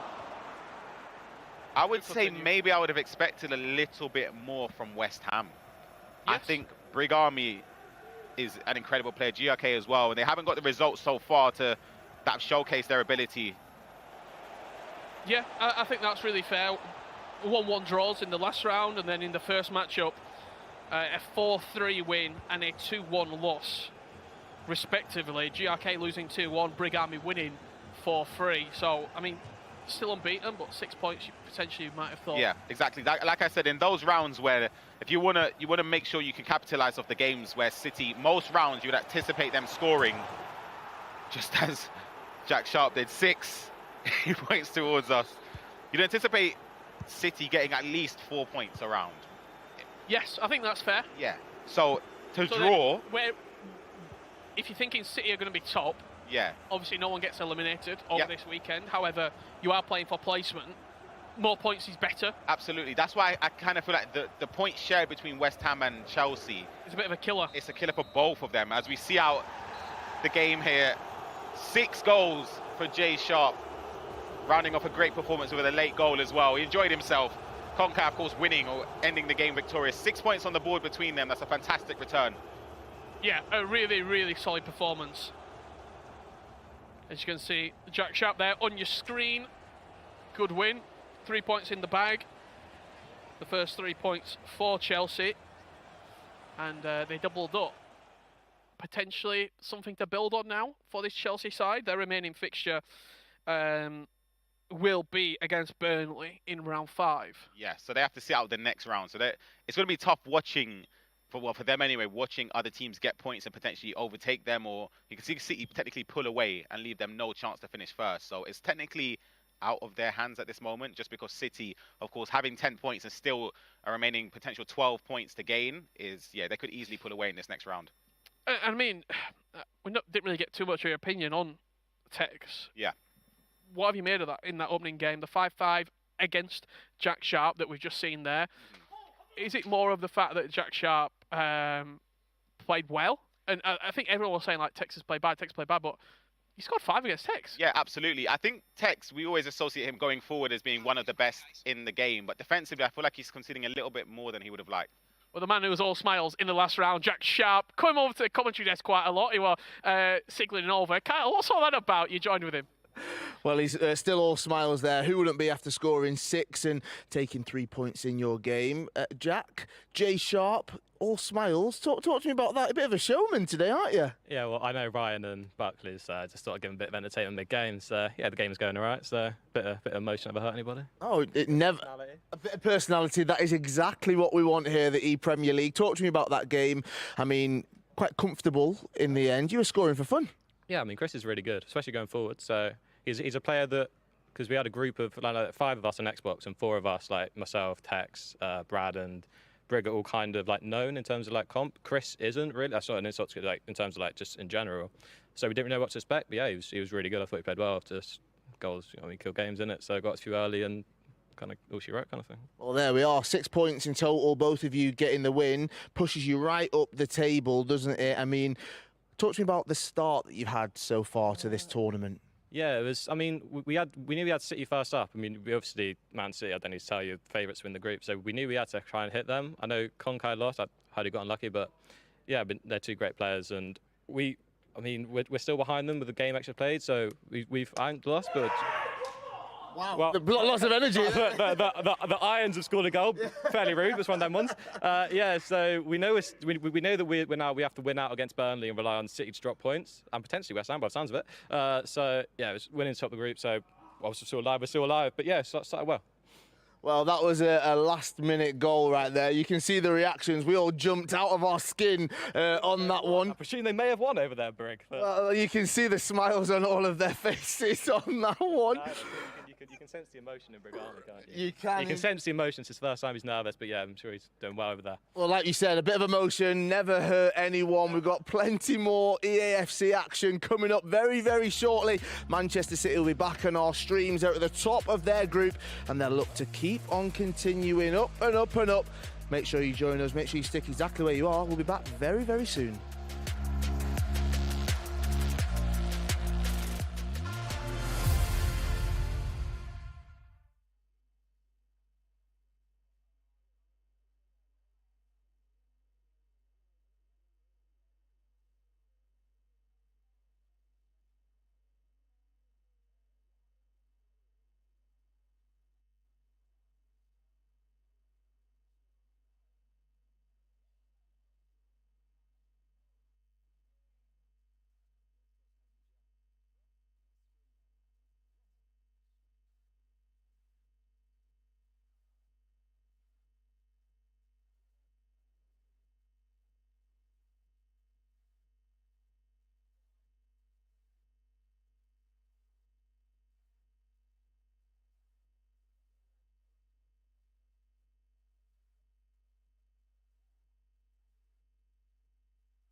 Hello and welcome back to the ePremier League finals. And we are roaring through Group A right now. And Chelsea are having themselves a day thanks to Mr. Jack Sharp, Brandon. I think this is what the Premier League is. There isn't that many opportunities for these guys to really show what they can do in the Premier League. It's just that real chance to get on a stage. Someone like Jay Sharp, we don't see him really outside of the Premier League, but he turns up here, has done for so many years for quite a few different clubs, and he's just relishing the opportunity with what's on the line. He's actually said himself he has unfinished business at EPL, and as you say, he's been trying to find the right fit in a team. I know he's played for Chelsea before, and clearly he made the right decision in going back, and they made the right decision in picking him up. Yeah, and they've scored a lot of goals too. I mean, look, if you look at some of the people he's played with before, he's played with Stingray, who's incredible, but then Konkai, top 8 last year of Aston Villa. They come into a team of Chelsea this year. Maybe they're a bit of an underdog that we haven't really, shouted too much about. I think you could argue, will they do enough to top the group today? I know we're still a long way away from finding that answer. I think Man City still remain as the favourites, but these are going to be putting all the pressure they can on them, as we saw in that Man City game when Jay Sharp did get a 5-5 draw against Tekkz. He's always remembered now. Oh yeah, this is what it's like to play in EPL. I'm at home, I'm comfortable. I'm not new to this at all. No, he seems like he's loving it here, and I think you can see that from a few players. We call them sort of EPL veterans because they've just competed in this tournament so much. Yes, they might not have won or they might have had a top 4, but they're always in the conversation, aren't they? Yeah, and you know what? After that attacking performance, actually, I think Jakeman might be one to watch. He's making his debut for Everton, but the goals he scored were beautiful. He got that early run with Haaland to get his first goal of the day. And I went, actually, this is so clean and precise. And I think once he finds his feet, remember, he's got to play in March as well, potentially. He doesn't go home today if he doesn't get the wins he needs. we're going to see more class coming from him. However, we also had more class on the B stream because playing in their Xbox matchup, it was West Ham 4, Burnley 3. And we also had our PlayStation matchup as well. But we've got to talk about the Xbox One because, oh my goodness, Brig Army, what a comeback, Brandon. Unbelievable. First time in the Premier League finals. It was 3-0 down. We heard a roar. That wasn't for that goal. It was for this goal here. 90+1 on the clock. As we said, speak about coming up with a big performance. 3-0 down in a 6-minute half matchup of FC24. And this was the moment. Hullet plays the one more. It was the extra pass that no one saw. Brig Army did. 4-3 win. We heard the emotion. Huge 3 points. I'm slightly obsessed with Brig Army. I know that's a bit weird to say. I hope Brig Army can't hear me saying that. I've just realised, yes, he can, because he's told our researcher Ben that he doesn't do skill moves. He's just pass and move. That's his skill move. Headers and volleys. Yeah, headers and volleys. That is his thing. And I can't wait to hear from him in a moment because he's going to be going up against Tekkz very soon. And Tekkz knows every skill move in the book. So it's definitely going to be a challenging one, but it's going to be thoroughly entertaining. So let's hear what he has to say to Kyle Walker. Cheers, Frankie. First off, I mean, great matchup, but Frankie's obsessed with you. You did hear that, didn't you? Because we're a few metres away. I mean, you're winning over the crowd, you're winning over the broadcast team, especially winning that game. How are you feeling? In the game, before I started the comeback, I was fuming. I was playing terrible, passing. I was creating absolutely nothing. But you get that one goal, and it's constant pressure. And then Brad was trying to play around the back, and then just pressure, and I got the 2, 3, 4 magically. I don't know how. I really don't know how. So you were 3-0 down in the 70th minute, and here you are, 90+1. You're scoring the winner. What does that earn you? Well, a matchup with Tekkz. That was always going to happen, but surely now you're coming into this one feeling slightly more confident. Yeah, obviously we all know what Tekkz can do, but it's, at the end of the day, it's a free hit. I can go out there and show what I know I can walk away with 3 points and put pressure back on Man City. Oh, fighting talk right here, especially when his opponent is 1.5 meters away, listening, not looking at us. He's not bothered at all. He's not stressed. He's not unfocused or unfazed. Coming into the ePremier League finals, your first one. I mean, you said it's a free hit playing against Tekkz. Are you just enjoying this moment being here? Yeah, I've never played at LAN before. It's a different experience for me, but this is the start of something new for me, and I'm ready. Oh, I'm ready. Well, I'll let you get sorted and settled and get into game face and get focused right here. A huge matchup. Some fighting talk as well from Brig. It's West Ham taking on Manchester City, the EPL finals group stages. This Group A fixture is absolutely massive, and we get to watch it right here. Can't wait for this one. That's why the Brig Army is one to watch. Can't wait to see the banter develop over the weekend. Now, on the main show, we are going to be featuring West Ham versus Man City. But do remember, you can head to our B stream to see Burnley versus Everton.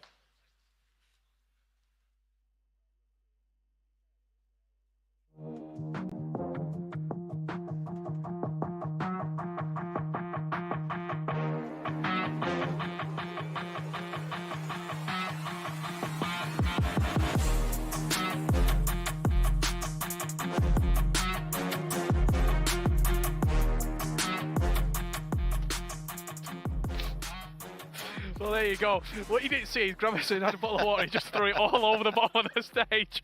So if we go out halfway through, Gravison's ruining the set. Welcome back. Big game, as you just heard there from Kyle Walker and Brig Army, and I'm joined in the commentary booth, as always, Gravison. How are you feeling? You've been sort of covering a couple of these B-stream games. You've had the chance to watch West Ham in that last matchup. I thought maybe they'd have performed better to this point. What have you made of them with the sort of looking with your eye? Yeah, I mean, Gerard Kay hasn't been performing that well because he just drew a couple of matches and lost the other one. But I do think, I mean, this is their last round, and if they ended up with 6 points, I mean, so that's gotta be huge. A big ask. And that's it's a big ask, but they can do it. And I mean, we can have a look at the head-to-head matchups right now that we're going to be seeing between West Ham. I think when you look, there's not really, when you look at City, I mean, you can talk about Bonanno because you've watched him for a long time, you've had the opportunity to commentate his games, you would say you're good friends with him. coming into this tournament, was it the case of a bit of a make or break opportunity for him? FC Pro Open didn't go to plan. He's looking forward to the rest of the season. Sort of all rides on this.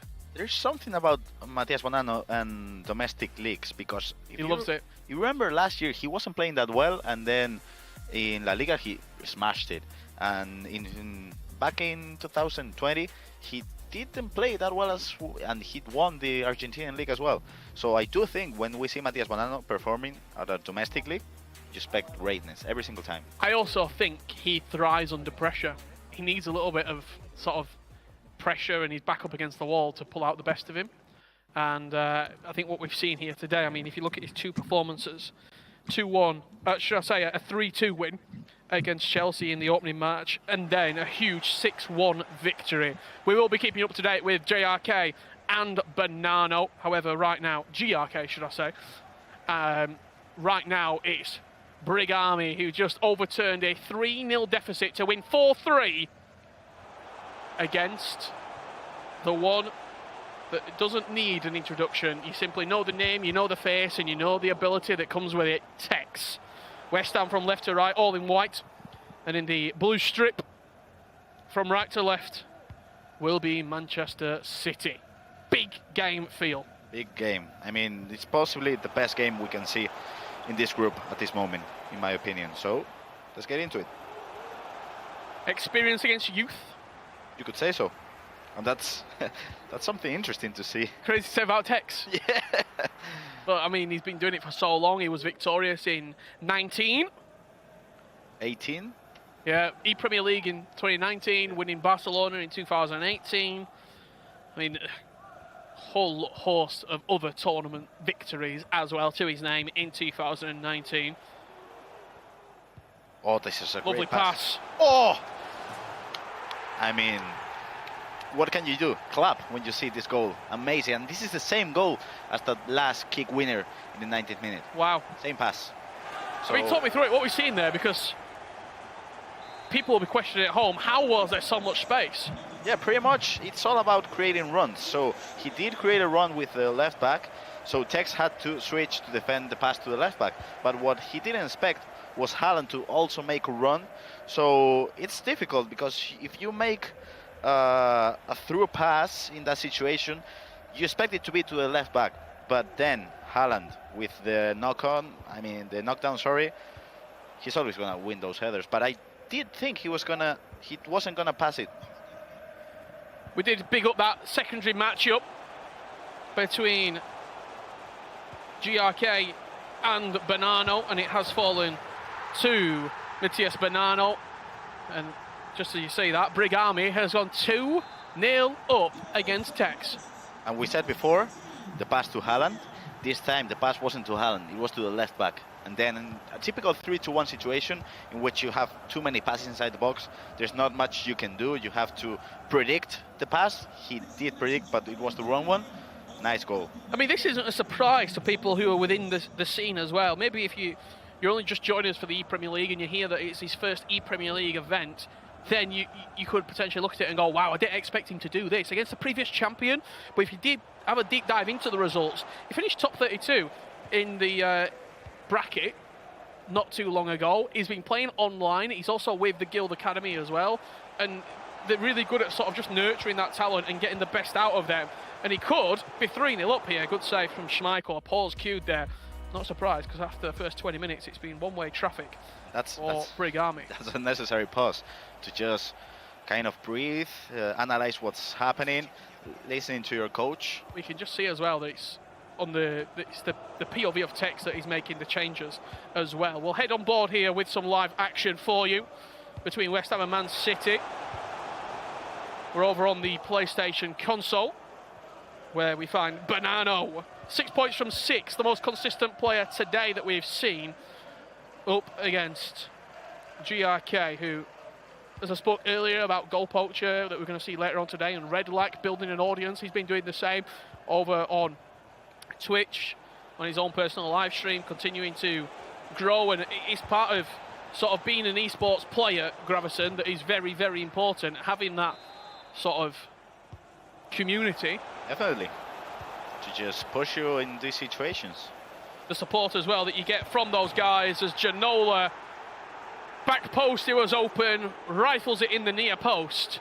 Bonanno looks very, very dangerous today. You know who's not supporting him? The left back. Where was he? He wasn't there. He's not in the Twitch stream. No, he's not. Back underway with Brigami, green time strike. Once again, cannoning off a defender, but he's all over Tekkz right now.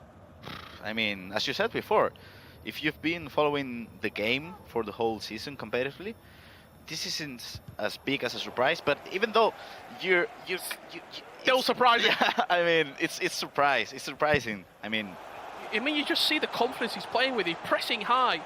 There's no respect whatsoever. Like, he doesn't care who he's playing against. Just look at how high that line is. They're playing on the halfway line. They're playing right on the edge. He's pressing high up the pitch. He's winning the ball back. He's turning Tekkz over at every opportunity at the moment. Yes. I mean, and we. Oh, this is good by JRK. Whoa. Whoa. Oh, hello. I mean, let me explain it real quick. Step over into a body feint. He passed the ball. He elasticoed, and a nice finish by Ginola. There's a lot of inputs that have been done right there. As you see, Tekkz coming forward. Good strike. Just fired out from Van der Sar. It was aiming towards that top corner. The short corner will be played here. Or actually, could it be the back post that we saw him do earlier? I don't know if you caught this. The corner that he takes. Just whips it into the box. He scored 3 corners today. He scored 3 corners, 2 to the back post, where Haaland nodded it in, and that one right there. He has been practicing those corners, and he's got 3 or 4 different sort of set-piece moves that he pulls out the bag. The thing is, what can you do defending against that? Because I don't think you should move out the keeper that much, because if you do that, he's gonna probably back post it. Yeah. And then maybe, I don't know, maybe just Van Dijk against Van Dijk and just try and battle it up. Yeah, and just pray to the FC gods for you to win the header, but it's not easy. Getting to the point where you'd rather give a throw-in, try and save the corners. Yeah, definitely, but the reverse Rory de Lap, for anyone who gets that reference. I don't. I'll explain it to you at half-time. But yeah, definitely, I don't think Brig Army should, at this moment, calm down. He should keep pushing. Do you still try and play on the front foot? Yeah, I do think he should. And Tekkz, he has to keep up the momentum after his first goal. Beautiful play. Trivella red-timed very closely. Whistling past that bottom right corner. Wasn't enough in the timed finishing department. Hitting the shoot button, and then just before you contact with the ball, you press shoot again. If you can time it green, that's what you're looking for. You will really amplify your chances of scoring. Havertz got a bit of a long throw on him, and Haaland will get up for that. Just trying every trick in the book. Yeah, especially this year with the playstyle and the playstyle pluses, aerial plus. That's a huge difference when you're, especially if you're playing with Haaland against Havertz. There's not much you can do. You're gonna pretty much, I'm not gonna say lose 100% of your aerial situations, but you're gonna lose a lot of them. I really like how Brig isn't afraid of Tekkz, which is not an easy thing to do if you're playing here at the biggest stage. Big chance, strike, Tekkz, 2-0 down, back to 2-2. The inevitable. As he sits back in the chair, half-time approaching. This is a dangerous position if you are Brig Army, because what you've done in the first 25 minutes was superb. Tekkz paused it at 2-0 down. Whatever he's changed has worked out for him, because he's back in the game. Brig Army gets the last chance of this half. Ginola twisting and turning. Does just about come away with the ball. Can't go backwards because the ref will blow. Haaland bundled out the way by Gullit, and that will do us for the first half of action. 2-2. Great game, living up to the expectations here. Definitely, and you know, with this underdog against superstar kind of narrative, we don't talk about Tekkz enough, and I do think we gotta praise him because in this first half he did something he didn't used to do. He worked the set pieces. They worked out for him. He paused the game. He did some tactical changes. He listened to his coach. And I don't think that's something that Tekkz could have done in 2019. Absolutely. Because he took, because he was beating everyone. But the point still stands, 100%. I think one other thing, I mean, set pieces are often a portion of the game where some people will work on them a lot. Think back to Nicholas, who was at Guild Esports until very recently. A great player, one of the best players to ever play the game. Set pieces were a fundamental part of his game. Yeah. Where you knew that you could get a goal from a set piece. You could be playing poorly, you get a set piece, you get yourself back in the game, and then you can start to build some confidence going forward. That's the main thing, and I do think Nicholas understands the game so well, because he says if you're defending well and if you are just practicing the set pieces, good things will happen to you, even though if you don't attack as well as you should. So we have another goal in this match. Haaland with a really good goal. Matías Bonanno scored, leading the game 3-1. He looks locked in. He looks like it. Could be a chance here, over the top.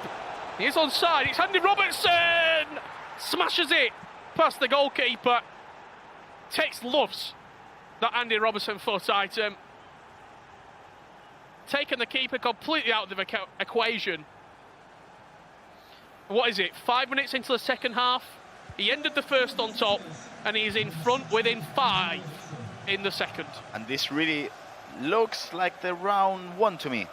Tekkz wasn't playing that good, and then he did score a couple goals in the second half.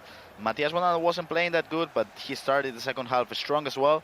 And from a 1 point out of 6 situation, you turn it into a 6 out of 6 point situation.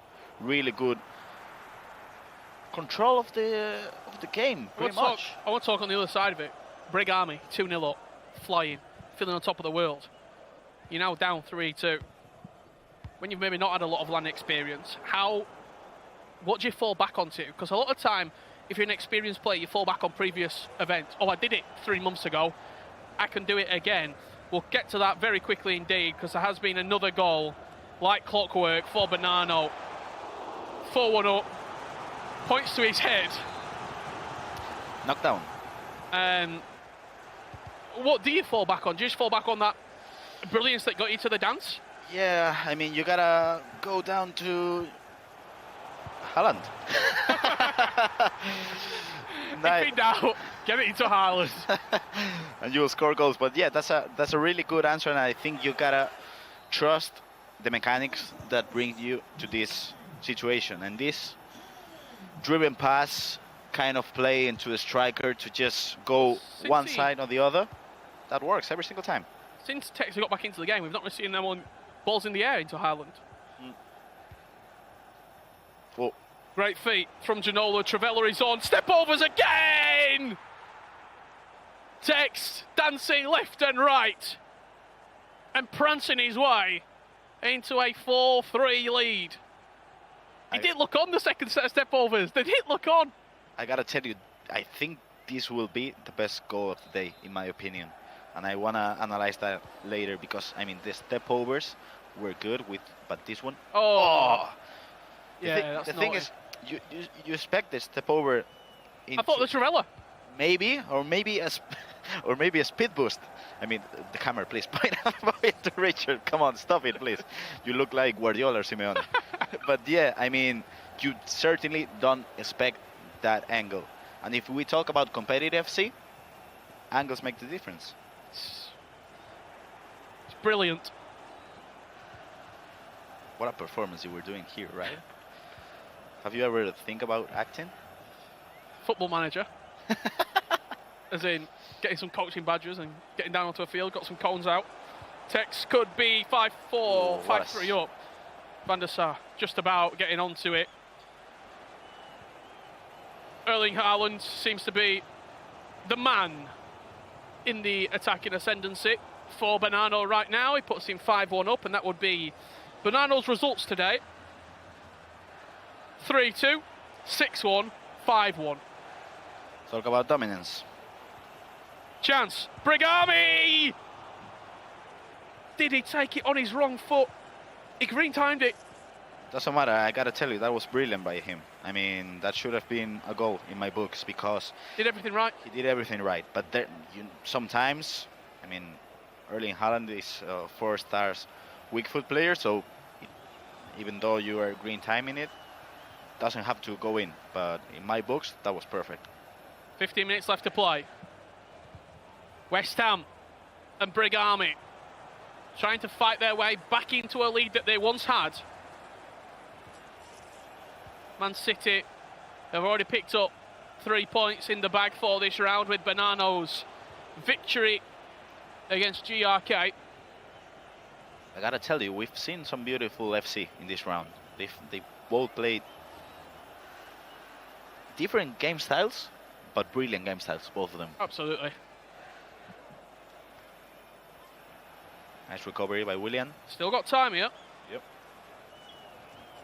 Oh, I think Tekkz saw the danger in that attack. He tried bringing him down, and he will get a corner. And a pause is cued with 10 minutes left to play. Stopovers, man. I mean, that's something that Richard Buckley would do at home, definitely. What, the stepovers? Yeah. Yeah, I like a step over. But yeah, talk about dominance by Matias Bonanno. Especially Premier, like just on Monday, he was playing probably and he was playing poorly. Yeah, probably the poorest FC in all his life. Now, just 4 days later, everything can happen in competition. Absolutely. Do you think, I mean, I would say Tekkz has not been happy overall He's today. not looked satisfied. No. Really. And I think, I mean, his performances, 5-5 draw. He was leading up until the 90th minute. 4-2 win against Burnley. And he had the last round out. So the remaining fixtures he's got here, he plays Man City play Everton in the last game of the day. And it appears as though we're running into a technical issue right there. We'll get the game back underway as soon as possible. But right now, we'll just wait and see how these games do get back underway. I find it fairly interesting how at this moment Matias Bonanno, who's arguably the best player of the day until this moment, has been using as a right back Perisic out of Chem. And I mean, aerial plus Yep. is a big thing on that Perisic. Definitely. He's sort of got a good enough stats to be played off Chem as well. He's pacey, he can dribble, he can pass. He's sort of a... I mean, if you think about sort of the wider picture of FC Pro, you'd maybe put an icon in there, or you'd maybe put sort of a really well-rounded player as that fullback that is going to attack. So potentially he's just looked at the team that he uses normally and thought, what's the best way I can replicate this team using the Premier League restrictions. Let's have a look at this matchup. This was the final kick of the game. It was Bonanno, power shot cancel with Erling Haaland, took it back on his weak foot and then just whipped it back into the near post. This is pretty much what Brick did before. So sometimes it goes in, sometimes it doesn't. As you can see, Burnley and Everton right there on the side stage. They will be bringing you that full-time result very shortly indeed. Brad Colston on your screen alongside Joey Sharp. Yeah, Brad Colston, a player who was just 2 rounds away from the World Championship last year. So one of those big players here in this competition as well. I mean, if you look at the previous winners of the ePremier League as well, you've got Tekkz from 2019. You've got Tom Lees, who won it with Watford, now at Spurs. You've got Shells, who was at Man City at the time, now representing Crystal Palace. You've got Dammy, who isn't here, but Goal Poacher, who is here. And then from last year, Stokes and Olilito. Stokes tried qualifying, and Olilito's gone on to play elsewhere. So you've got 4 winners of the ePremier League in this event right now.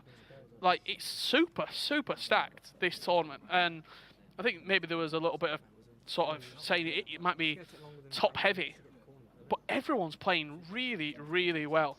And I think also, as you said before, I mean, we have those big names, but then the 16, 17-year-old, they're playing play with an opportunity. I mean, and they're playing massively good because, like, this is a really impressive stage and set.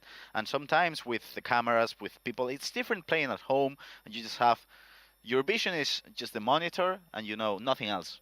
But this is different, and performing well at this level in your first or second LAN tournament, it's something else.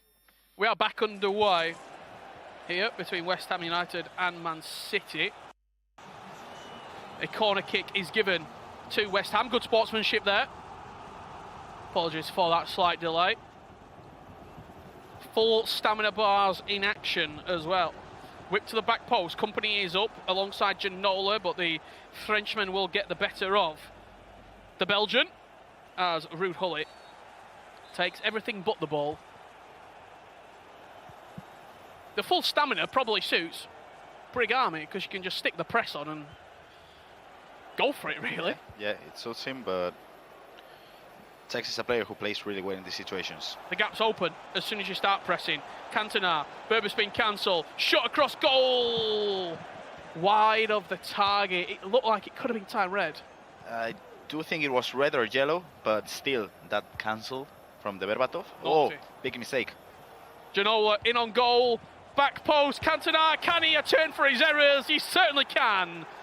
5-3. Tekkz is leading. And a real sigh and look of disappointment from Brig Army. I mean, Man City today, 9 points out of 9 from Mati Bonanno, 7 points out of 9 from Tekkz. What's that? Quick maths. 7 plus 9, 16. Yay! Not only giving you some top quality FC. But yeah.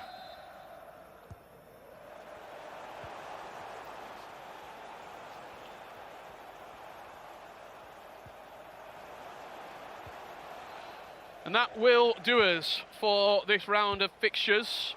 West Ham United, unfortunately, losing out to Man City. Maximum points go to the citizens in this round 4 fixture.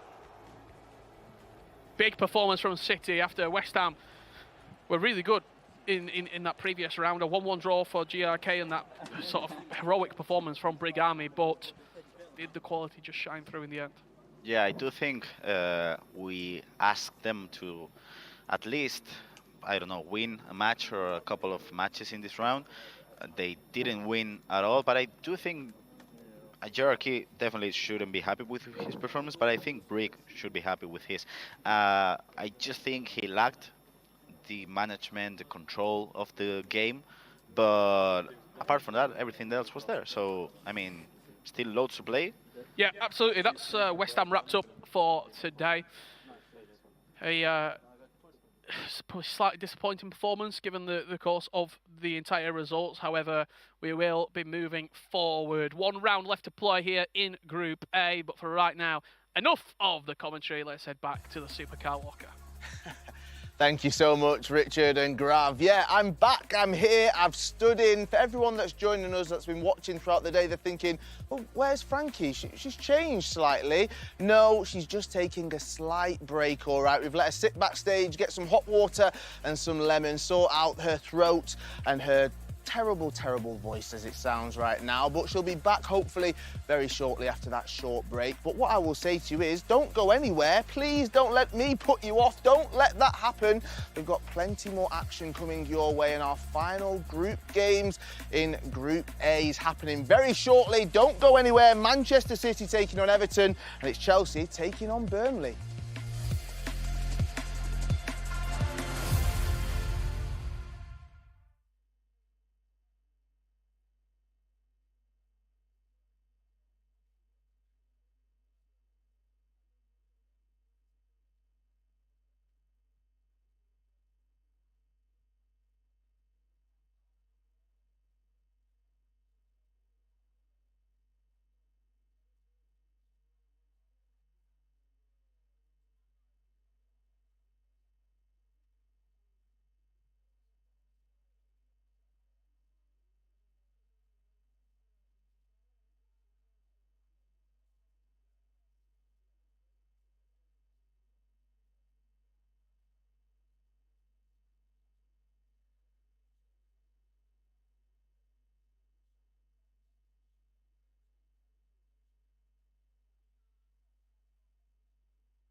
Well, what a day it's been so far. What a round of matchups we've had. Looking at this, Manchester City taking on West Ham.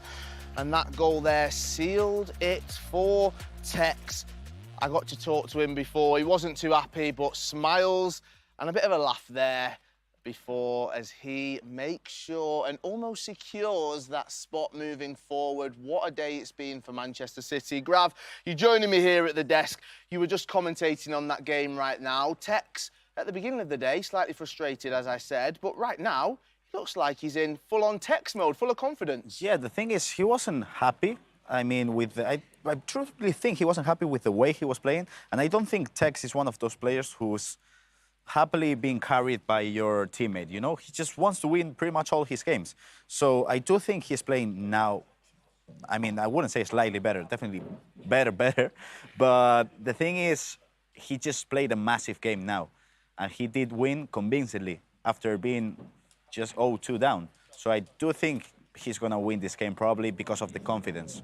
Well, we can see them just walking over and getting into position for that next game, though. I mean, looking at some of these goals right here and what Tekkz manages to do, he always finds just that bit of space, doesn't he? And that bit of magic every single time he comes onto the game. I mean, he has changed his gameplay all over the years because he did used to skill pretty much all the time. Now it's more about the tiki-taka, the driven passes, but it works for him because 5 goals, crazy. It was, and 6 for Matthias Bonanno in that game just there. So all 6 points for Manchester City against West Ham, Burnley against Everton, Brad 3-1 against Chris Jakeman, and then it was Salmon losing once again, so 3 points shared between those two. This is how Group A currently looks. This is how the standings are. Manchester City at the very top, 16 points. They've won 5, only drawn 1 of those, goal difference of 15.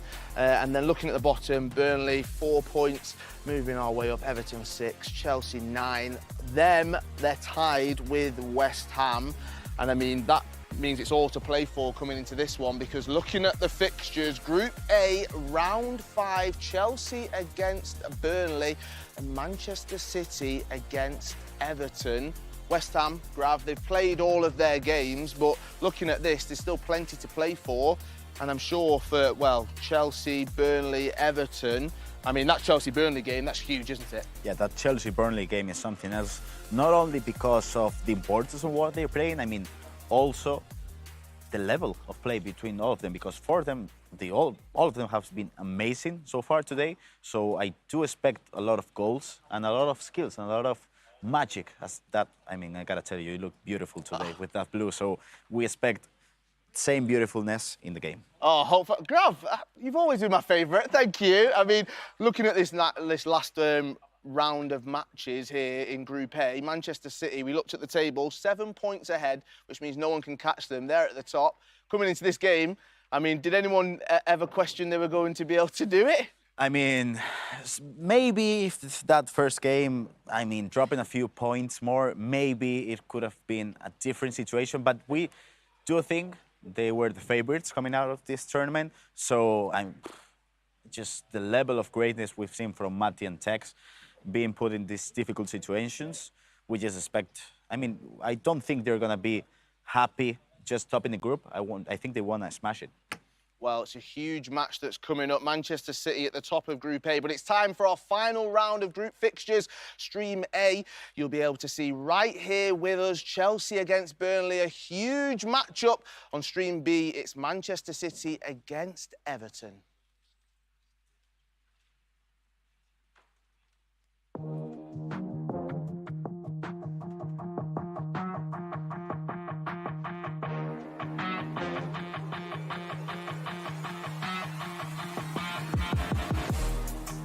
Of lots of action. Tekkz just came off of perhaps he ended up winning 5-3 in the end, but a very close game against Brig Army.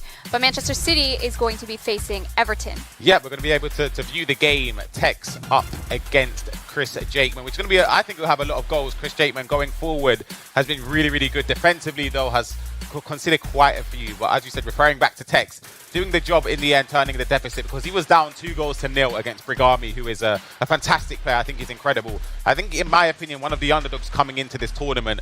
Yeah, Tekkz doing what he does best, turning around deficits. I think Tekkz knows, like we have said before, obviously he has won this competition in the past. He knows he's one of the top, most experienced, most skillful players here, along with his teammate, Matthias Bonanno.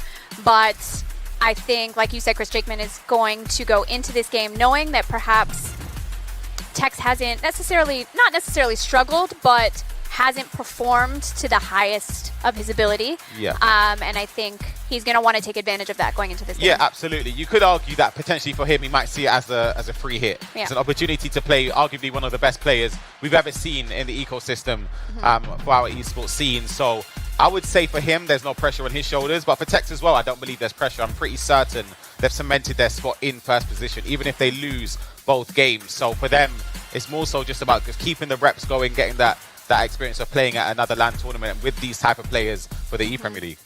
Definitely. And like we mentioned previously in this broadcast, to go through straight to the quarterfinals in March, you have to top the group, which Manchester City are looking to do. Yep, exactly as you said. But the remaining 4 players in the group, they're not eliminated. They're still in the next stage in March. However, they have to play a knockout format between the other 4 teams from each group. So it totals up 16 teams will then be whittled down to 4, who then progress into the knockout stages of quarterfinals, where they'll meet the other 4 teams that finish top of their groups today. So talk to me a little bit about Chris Jakeman. We've spoken a little bit about Tekkz. I haven't had the opportunity to watch any of his games today for Everton, but I believe you have. Yeah. So talk to me about his performance and how he has played in his first few matches. Yeah, of course, coming into it, he's definitely an unknown quantity. He hasn't been at a LAN tournament before. This is his first time being at a live event. So being able to watch him, I think going forward, he's very good. I think he creates a lot of opportunities. However, defensively, I feel as if he gives up too many, especially early on. Sometimes he finds himself 3 or 4 goals down before he kicks into gear. So it's going to be tough for him against somebody like Tekkz, who starts off as he usually means to go on. It's going to be Chris going forward here. Now, alternatively, as we had mentioned before, Tekkz was down 2-0 at the beginning of his last match against Brigami. How do you think that kind of performance, he doesn't look pleased, I would say, in his performance today. So how do you think that will affect him going into this game? I think Tekkz will be fine. He knows coming into this, it doesn't impact his overall performance, knowing because you're sort of reliant on your teammate as well, and Matthias has done the job today. He performed exceedingly well, so you could argue he'd be critical with his performance, but I don't think it would derail him in the sense that he'd be upset or angry about it. Well, Tekkz on the attack here. Pressed well by Everton and Marcus Rashford with the player lock there, looking to push forward.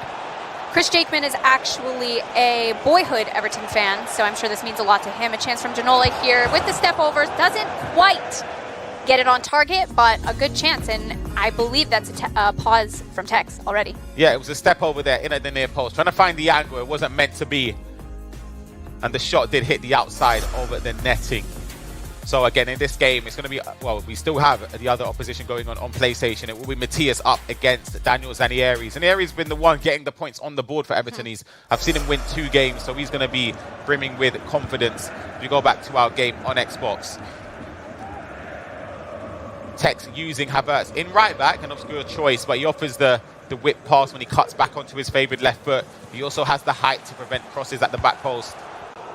Good interception there from Everton, and intercepted again by Tekkz. Looking to push forward here. Again, taking his time, not looking to make any rash decisions or any rushed plays, although maybe I spoke too soon. Ginola with the over-the-top pass to Bernardo Silva.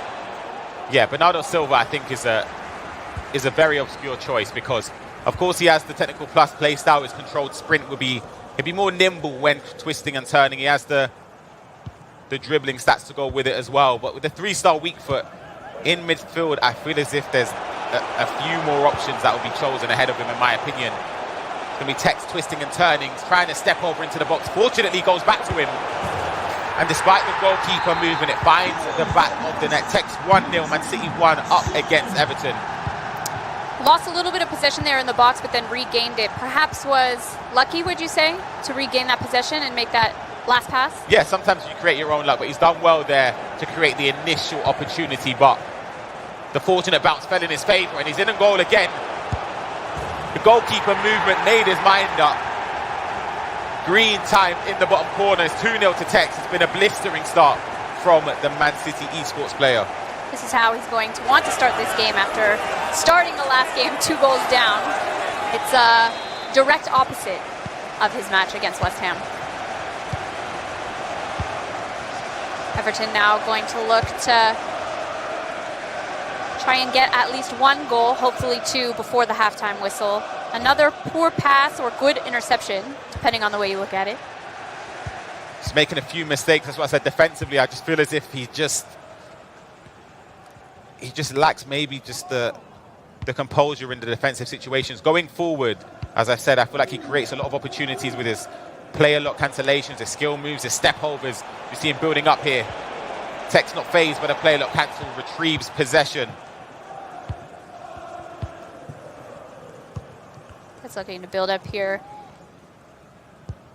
in the middle of the park. I think this is a big game for Chris. He spoke about himself believing Man City are the favourites going into this tournament, not just in this group, but in general. Trying to Trivela, and it's found the back of the net there. Not even Andrew green time. Robertson, not green time. Goalkeeper movement wasn't there as well, potentially catching him off guard. 3 goals to the good for Tekkz.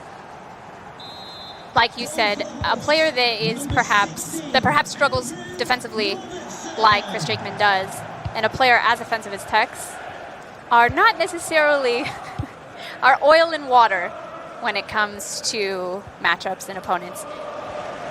Everton losing possession there.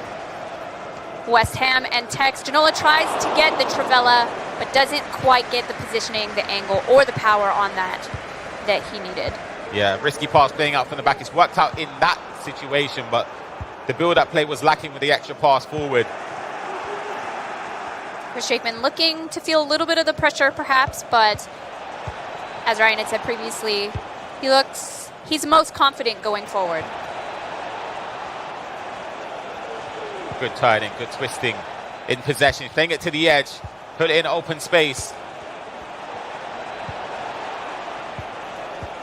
Trying to find that last open pass. Mohamed Salah to Kai Havertz with the whipped cross, but chooses not to use it, and a poor shot, an easy save for Tekkz and Schmeichel.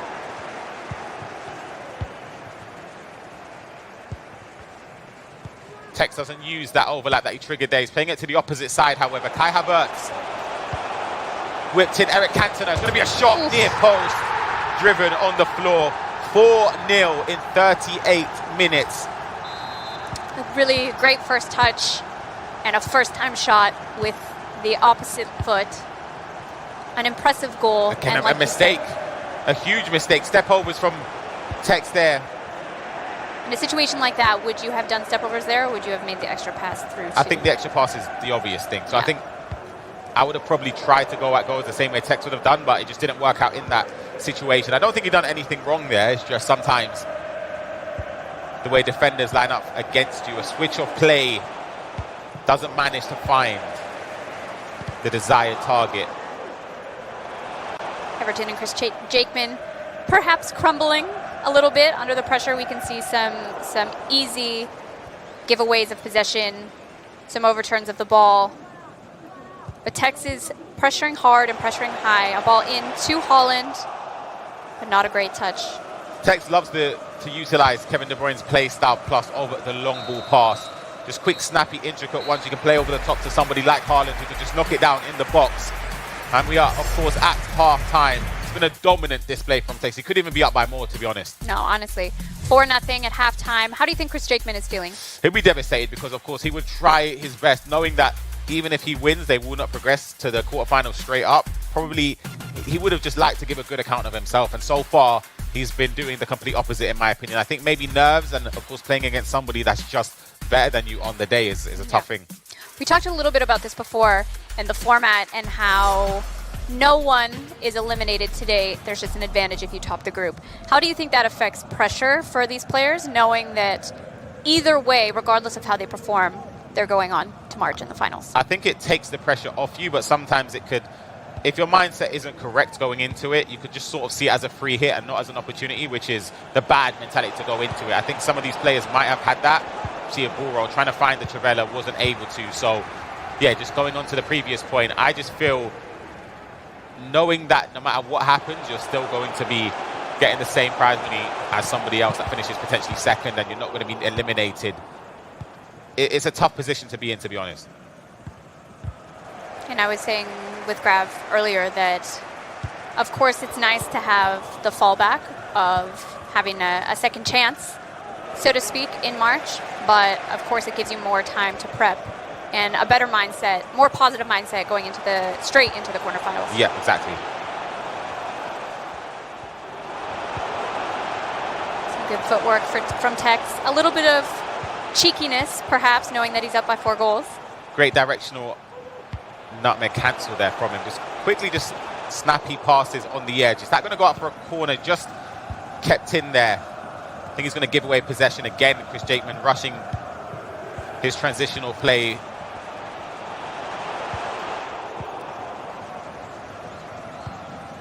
Chris Jakeman taking advantage of the loss of possession from Tekkz. Trying to counter here, but Tekkz is pressing hard with, looks like a manual press after possession. Chris Jakeman looking to get perhaps a consolation goal here. Yeah, good passing. Deserved the pass there to be a little bit better there to Henry. Quick snap. He's waiting for that extra pass. It's fallen back to him, fortunately, but he didn't pull the trigger. Potentially not anticipating that bounce back falling in his favour. Do you think composure like that on when you're in goal-scoring positions is what differs players that are professional FIFA players that do this for a career and players that do this on the side as a hobby? Yeah, absolutely. I feel as if those situations where you need to not be afraid to take a shot at goal. I think that's one thing a lot of players in ePremier, you try and work the perfect chance. Sometimes, genuinely just working for shots outside the box, simple headers. We've seen with Bonanno as well today, just knocking it down with Haaland and taking the shots first time. Sometimes that could be the best recipe to find the back of the net. Ultimately, generally speaking, the only way that you're going to score is by shooting, so. Chance here from Tekkz, a giveaway from Everton. Chris Jakeman, Tekkz takes the green time, cross keeper, and scored his 5th goal with Eric Cantona. Yeah, Tekkz has been dominant, and it shows with the scoreline. Finding at the back of the net here. 5 goals to the good for Tekkz. It's been a resounding performance, and there's still time left to try and even get more goals just to cement himself and show the rest of the tournament he means business this year. He does, and I think that because Another mistake. He recovers, luckily, Chris Jakeman, trying to build out from the back. Like we mentioned before, get that consolation goal. A risky pass there through to Ginola, and a rushed pass in behind that's easily defended by Tekkz. You mentioned before, Ryan, you've noticed how Chris Jakeman is beginning to rush, beginning to lose a little bit of composure, and defensively, as you said, struggles a little bit. Yeah, because see Tekkz building up here again. Son, beautiful dribbling. Robertson, good goalkeeper movement there from Christopher Brett. Goal number 6 going in. It's still going to be a corner, which we've seen Tekkz be dominant at today, and it's green timed. Erling Haaland 6-0. We talked a little bit, Grav and I actually, about how a lot of competitors are using Haaland this year regards to last year, and how the playstyles have really amplified his item, and that's a perfect example of why you want Erling Haaland in your team.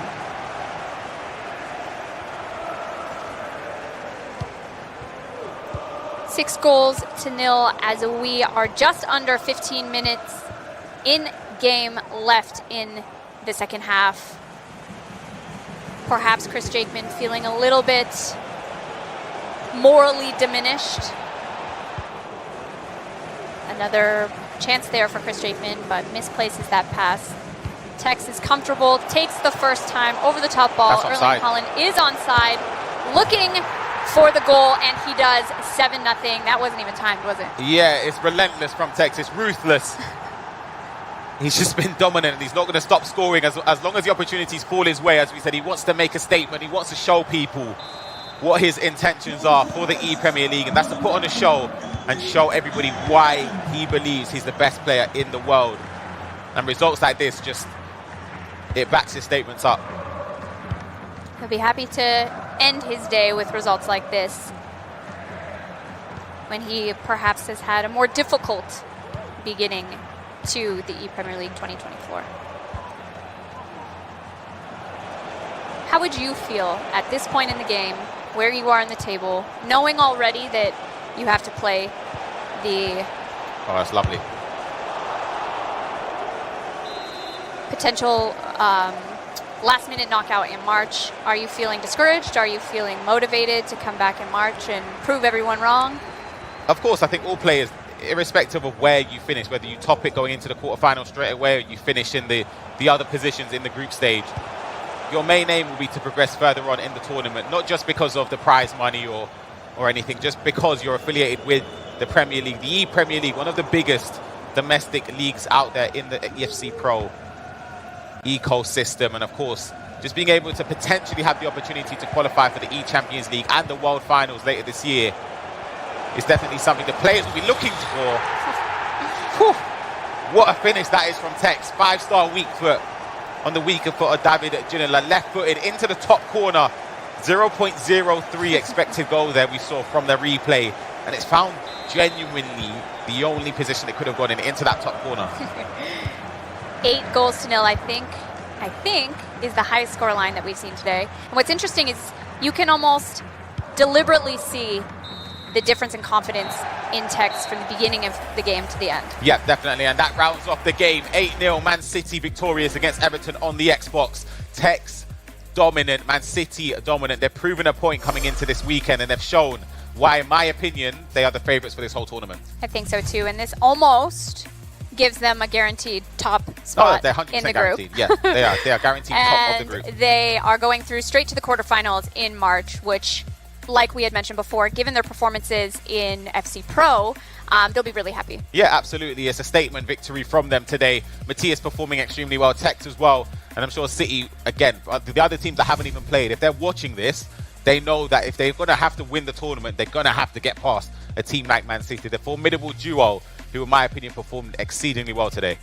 Definitely. Well, a very exciting game. 8 goals. That's significant. We didn't see anything from Chris Jakeman, but hopefully he is looking to redeem himself and pick his mentality back up and put it back together. But don't go anywhere. We will be back shortly after this break.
Welcome back to the ePremier League 2024. The finals group stages. We've had Group A's action throughout the day so far, and what a day it's been. There's been highs, there's been lows, there's been late-minute drama, and plenty of goals as well. Manchester City top the table of Group A. Chelsea made a late push, but unfortunately, they weren't able to pull it back. Right, well, here we are then. What a day it has been. As I mentioned, Manchester City at the top of Group A. And I can say that, well, one of the deadly duo of Manchester City, Tekkz. I spoke to him at the beginning of the day. He joins us here on the desk as well. And we can look through some of your goals, some of your highlights. Tekkz, it's great to have you here. I spoke to you at the beginning of the day. You were slightly frustrated. I jumped in. I seized my moment when I could. You weren't too happy. Now you got a smile on your face. Nah, do you know what it is? It's not away from the game. I don't like Jack Sharp. He winds me up. You know what I mean? Like now we talking Discord all the time. He winds me up proper. So the whole time he's gonna be talking for the next week. So I had to get that victory in a 90th minute equaliser. You weren't impressed with that. Ryan, talk to me about Tekk's performance today. We're going to see some of his goals right now. What have you made of him? Yeah, I got to cast over his last game against Chris Jakeman. We're going to see some highlights, of course, Tekkz, from your games today. You've definitely put on a show. You scored a ton of goals. For you coming into this tournament, obviously representing Man City in the FC Pro, would you say there's a statement that you needed to put out today? No, I wouldn't say a statement. We had to top the group. That's what's expected of us. Yeah. But I've never played FC like I have today. Like, I'm usually like in control and like, I know what's going to happen. I sort of know what's going on. But I felt like Roger Federer. It was just going back and forth and I didn't, genuinely. I was saying that because you conceding 5 goals in a game is unheard of. Do you know a fact? In the last 2 ePrems, I conceded 4 goals combined. In my first game this week, I conceded 5. Ridiculous. Wow. Yeah. I mean, what a fact that is. So coming into this one, you mentioned there, obviously, you're not maybe playing FC as you usually have been. Who cares? You've topped the group. Look at the smile on your face. You go through to March, onto the Sunday. Let's pick that. You've not got to play the Saturday. How are you going to warm up and stay fresh when every other team will be doing that? Do you know what got me going today, right? I'm 2-0 down to Brigami and I hear his coach going, "Go on, lad. Go on, son, you got this." So I'm thinking, "Go on, then, let's go." Do you know what I mean? So then that got me going against Brig, but no, I just warm up. I'll watch the other players and then let's see what happens in the knockouts. The last 2 tournaments, I got knocked out in the first knockout round in the ePrem, so hopefully that changes. Hopefully it changes. Well, thank you for joining us. It's been a pleasure to talk to you. I'm glad you're in a much more positive mood at the end of the day than you was at the beginning of the day. So thank you for that. Tekkz. Go and enjoy yourself. Let's take a look at... he's off. He's gone. Let's take a look at the results from that final matchup just there. Chelsea taking on Burnley. Jay Sharp against Brad Colston. That one was 2-2. Konkai against Salman Ahmed. Salman trying to get his first win. He was so close at half-time, but that one ends 3-3. And then Manchester City against Everton. Tekkz, we've just seen the smile. Why is that? Because he won 8-0. Chris Jakeman there not managing to score a goal in that one. And the other matchup, Matthias Bonanno 4, Daniel Zenario 1. And we can look at the final standings just here. 2 draws for Chelsea, pushes them up into second, but it's Manchester City at the top. Goal difference of 26. Ryan Pessoa, he said he was putting on a clinic. Yep. Look at this, 26 goals. Yeah, astounding. 26 goals, 7 wins. The 1 draw came from Tekkz against Jack Sharp, but they've doubled the points of the team in second. So you can see how resounding both Matthias Bonanno and Tekkz have been. Matthias winning every single game as well, so he put on a show for sure. Right, well, we've got plenty more action to come. We're just whetting our appetite, really. What a Group A it's been. Hopefully we'll get some more from Group B. Yeah, absolutely. Some top names, top duos, and top teams in Group B. I would say keep an eye on. I'm going to give a prediction already. Wow. We've got Nottingham Forest, incredible duo. Aston Villa as well. Brighton, Newcastle, familiar faces, familiar names amongst some of those duos as well. Do you think some of the players that have had a few hours to take it all in, all the action that's happened so far, will have learnt some stuff from the first half of the day? I would say it's difficult because sometimes when playing, you want to spend those times practicing or potentially studying footage from your upcoming opponents rather than watching groups of teams that you're not going to play today. So I would say they maybe would have been focusing and zoning in on those things instead. Right, well, now we turn our attention to Group B when we return, so don't go anywhere.